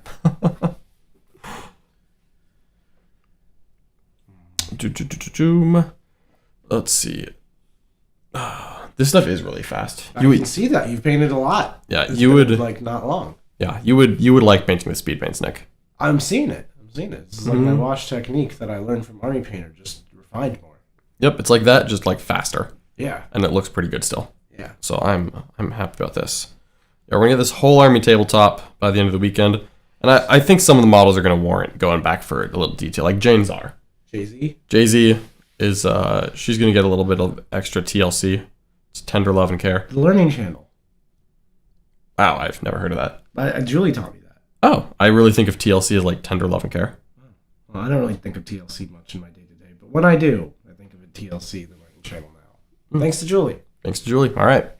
She has her own land. That's true. The highways out of town here in Wyoming are closed from snow. I have terrible news. I'm not even gonna lie to you. I'm like uncomfortably hot right now because the sun is coming through the window and heating up this room I'm in. So I'm really excited to finish this this shift and get out of here. It's that I'm here, if we're being honest. It was it's You see, John, you have it. your hypotheses and I have my facts. I don't really trust Nick facts. Okay. Chat trust Nick's facts. That rhymes. So It literally doesn't. it does. It literally It doesn't. does. Just drop the S. Chat trust Nick fact. They both end in T. There's an A in there. It's 4 letters. What are the rules to doing stuff during this paint marathon? Will we be allowed to use the bathroom during this time? Yes, Jay, I will indeed. But also there's breaks because not only that, but I also like I like eating food. No, you don't. All right, Nick, I need you gone here. Oh, It's too late. it's too late. It's too late. You ruined it. Killed the vibe I killed the vibe. again. Do they exist? No, Oh. How can I kill it if it doesn't exist? exactly. So I can't kill the vibe These either. are questions for the sages. The monks. Like myself. Mm-hmm. Ancient- Yeah. Oh boy. Yeah, boy. I said yeah. Oh boy. Oh, you have a spindle dude. Yeah. We have 2 of the spindle dudes. We have 1 of each because we didn't know which one was right. Did we figure out which one's right? We have not. We will tomorrow, though. Definitely tomorrow. Nick? Are you gonna be here tomorrow? I'm going to be here bright and early tomorrow. Approximately at 5 a.m. when I will be able to read to you all the cool comings and goings in the new Eldar codex that we got with the previews. Boom, boom, boom, boom. Bum bum bum bum. I'm really excited for that. This is the first time that we've had access to a preview copy from Games Workshop, and we are super excited to talk about that Eldar book. Now, Nick has been dedicated. He has been intentionally not reading the codex so that you can get give a first impression. Yeah. Which has been hard because, everyone else in the house is like reading the book and they're like, oh my god, the Avatar of Cain is a 2-up invulnerable save. He does. Exactly. Oh. Yeah, it's great. He re-rolls it too. It's like Saints level stuff out here. You see, you're joking. This isn't true, chat. But this literally was true in 7. You can't tell them what's in the book. I didn't. I told them what's not in the book. You know what else isn't in the book? Giraffes. I think. I haven't read it. But I doubt there's giraffes. Like, what? Maybe 40k is moving into giraffes. I'm gonna find a PDF, Control F giraffe, and just find out. Fly? Unlikely. Unlikely. Yeah, I would agree it's unlikely that they fly, but you can never really rule it out. Exactly. Unless it's flamingos, they don't fly. Maybe auto-tune Nick and it will sound more rhymey. Yeah, yikes. I don't want to hear auto-tune Nick. Yes, you do. It's just a matter of time before I get my pop culture singing career off to the line. It is a matter of time. Hopefully I'll be dead by then. John, don't think so morbidly. You want to live for the glorious times. No. Ask Nick if he's excited for Eldar. Nick, are you excited for Genestealer Cult? I'm excited for Eldar and Genestealer Cult. We got pointy elves. They're one of my favorite armies. I got Genestealers clawing all over the place at the Streamhouse RTT coming up. They're one of my favorite armies. I'm doing well with those. It's a new time to be alive. A time where I am the new Senior Patriarch. No.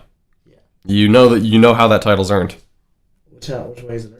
It's by winning the Forces mirror match. So if you would ever like to play the Genestealer Cult versus Forces mirror match, we could put Senior Patriarch on the line. Is that how we did it? That is how we did it. I don't remember this. It's on stream. It's an old stream, way back in the day. Ancient times, ancient streams. For those of you who are with us back on Twitch.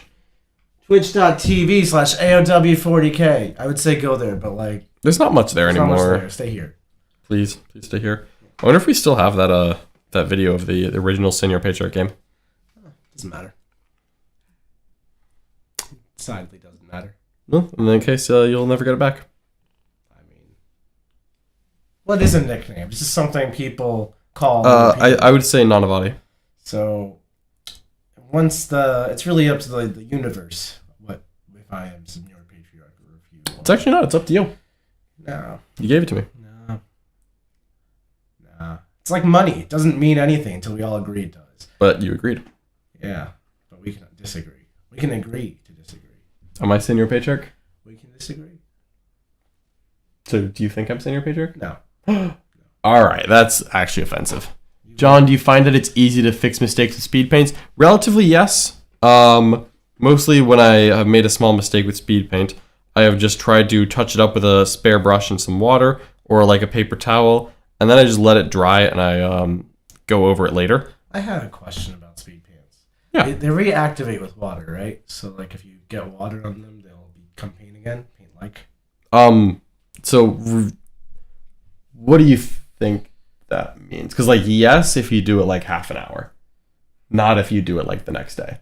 Okay, so what I was really going for is like if I had my army on like my display tray and I was walking around outside, walking to my tournament from my car, or to my local game store from my car, and it was out and not in a case properly protected, and then it starts pouring rain like a monsoon thunderstorm, is my army gonna look all blotchy and weird like watercolors? Maybe if you painted it that morning. Okay. But if I painted this now, and then like maybe like next week, like you're like walking around with this army and you like dropped one, or like maybe you spilled something, not that you would. No, I would. It's totally fine. The reactivating is like So it evens out the paint. You would say these are nick-proof paints then? Yeah, especially when we seal them and don't let you touch them. Good. Excellent. Since Jack's our Eldar player now. Everyone's an Eldar player, except Zeke's. Matto says, in Nick's defense, I feel that you have vacated the Genestealer Cult crown boxing style and need to earn it back. You know what, Matto? If you would like us to perhaps settle this claim, you could, maybe as a future request match, we could have the Senior Patriarch game again, Nick on Genestealer Cult versus my forces. See, Matt, thank you for our super chat. John's busy trying to call out some title reclamations, trying to get it back. Still my title. But you know what? I know what matters, and thanking you is what matters, because you just support our channel with $5 for a super chat. We really appreciate that. We really do, Matto. It goes a long way to helping John finish this army. It really does. Helps the motivation. Thank you so much, Matt. Oh. On that note, I believe I will go sharpen my claws on all 4 of my arms, for I am the new emperor. Let's go, Bella. You see that? Mm-hmm. Dun, dun, dun. Oh, she knocked over. Alrighty. Spray some varnish on them. 100% Twin Tom. That is going to happen. Since when did Jack become the elf player? I thought he was a fish cow. You know, Jack plays every army. That's good. That's the way Jack works. Is if he thinks that the rules are good, he is immediately a player of that army. And that's just the way it be. Craft World Eldar.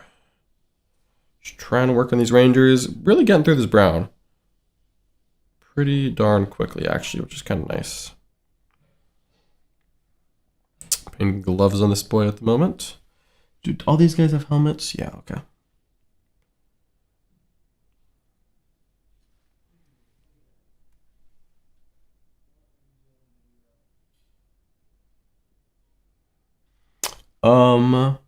He's asking if they are drink proof. Yeah, that is what Nick's asking. Hopefully. But you know, we're gonna varnish these models when they're all done, and I think that will do a lot. Sealing them up can be really helpful. That's the hope. All right, that is good on that one. Did I get everyone's face? Good question. That guy's a helmet. That guy's a helmet. That guy's a helmet. All right, I think we're looking good here. All right, one more ranger to paint, and then I think I'm going to call it there. Can you put one of the banshees in the camera more? Yes, Twin Tom. Let me see. Let's actually get these banshees up here so you can actually see them. Let me kind of show you a banshee. Let's see if we can pull this off. Yeah, I think the Banshees so far are the ones that I'm the happiest with. Here we go. So this is just primed black, then primed white with a Zenithal priming technique. There are 4 speed paints on this model. Pallid Bone, I think Blood Red, Orc Skin, and then Grim Black. And then I did a blue undercoat on the blade. So just 5 paints, but already looking very smooth, very good. Looks like a lot more effort has been put into it than the time I actually spent. Indeed. So I'm going to put some pictures on our social media of the models as we get through it. And hopefully, if you want to check out our Twitter or in our Discord in the Paint Progress channel, there you'll be able to see what exactly this army is looking like so far. And I think this is going to be the last Ranger that I paint for this paint stream, and then we will just about call it for the day. So we're going to be wrapping this up real soon. But tomorrow morning, you can get back in there and talk to Nick Nanavati. Yeah. Because he's going to be previewing the new Eldar Codex at 5 a.m. in the morning. And then if you want to join me for the normal paint streams at 9 a.m. and onwards, I will be allowed to talk about the new Eldar. So if you've got some questions, if you want to hear some thoughts and theories, guaranteed there will be a lot of Eldar discussion going on in those videos. Before to Sleepy-Eyed Eldar Codex review, keep on pushing through, John. Thank you so much, Johnny. Appreciate the support. Appreciate everyone staying with me and hanging out and hobbying. All right. Boink. Nice brown leather. This guy's cool. He's got like 2 pistols. That's actually pretty good looking. This Ranger is like holding up a pistol and drawing one and like walking forward with a rifle slung on his back. Like this man is preparing for violence. Very clearly, someone has messed with the craft world and he is not about it anymore.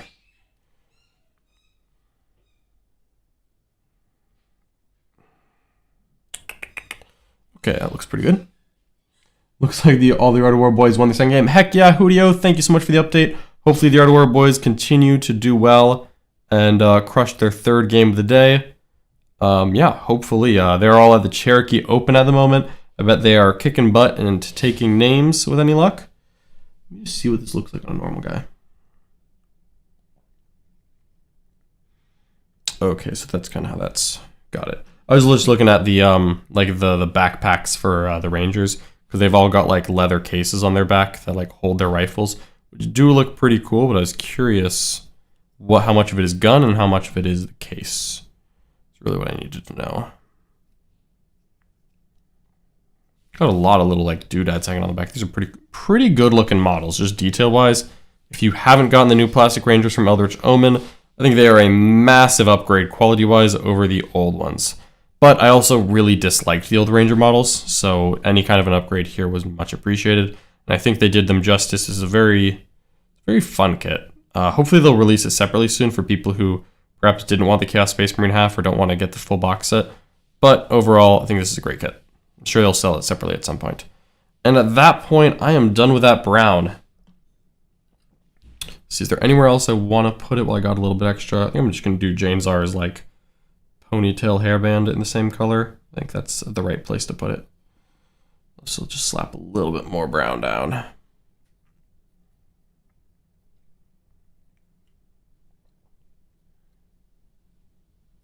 Here we go.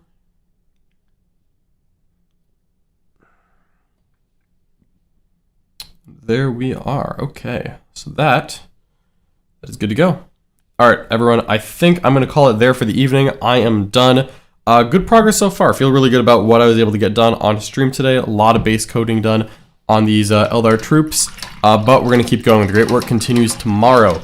Tune in tomorrow at 9 a.m. Eastern Time to catch me painting, or at 5 a.m. to catch Nick reviewing the Eldar book. That's all Eastern Time, so it'll be a lot later, of course, if you are overseas in Europe. And thank you so much for tuning in, everyone. Really appreciate it. I'm going to send you off with a commercial for the War Room. If you like what you see here on our YouTube channel, if you want to see even more, you can become a member of the War Room. That's on our website, theartofwar40k.com, or on this very channel, you can sign up for our YouTube membership. Either way, thank you so much for checking us out. Hope you all have a good time. Thanks for keeping me company. See you tomorrow. There's so many rules in 40k, hundreds of events, and constant updates. Skip the learning curve of Warhammer and join the pros.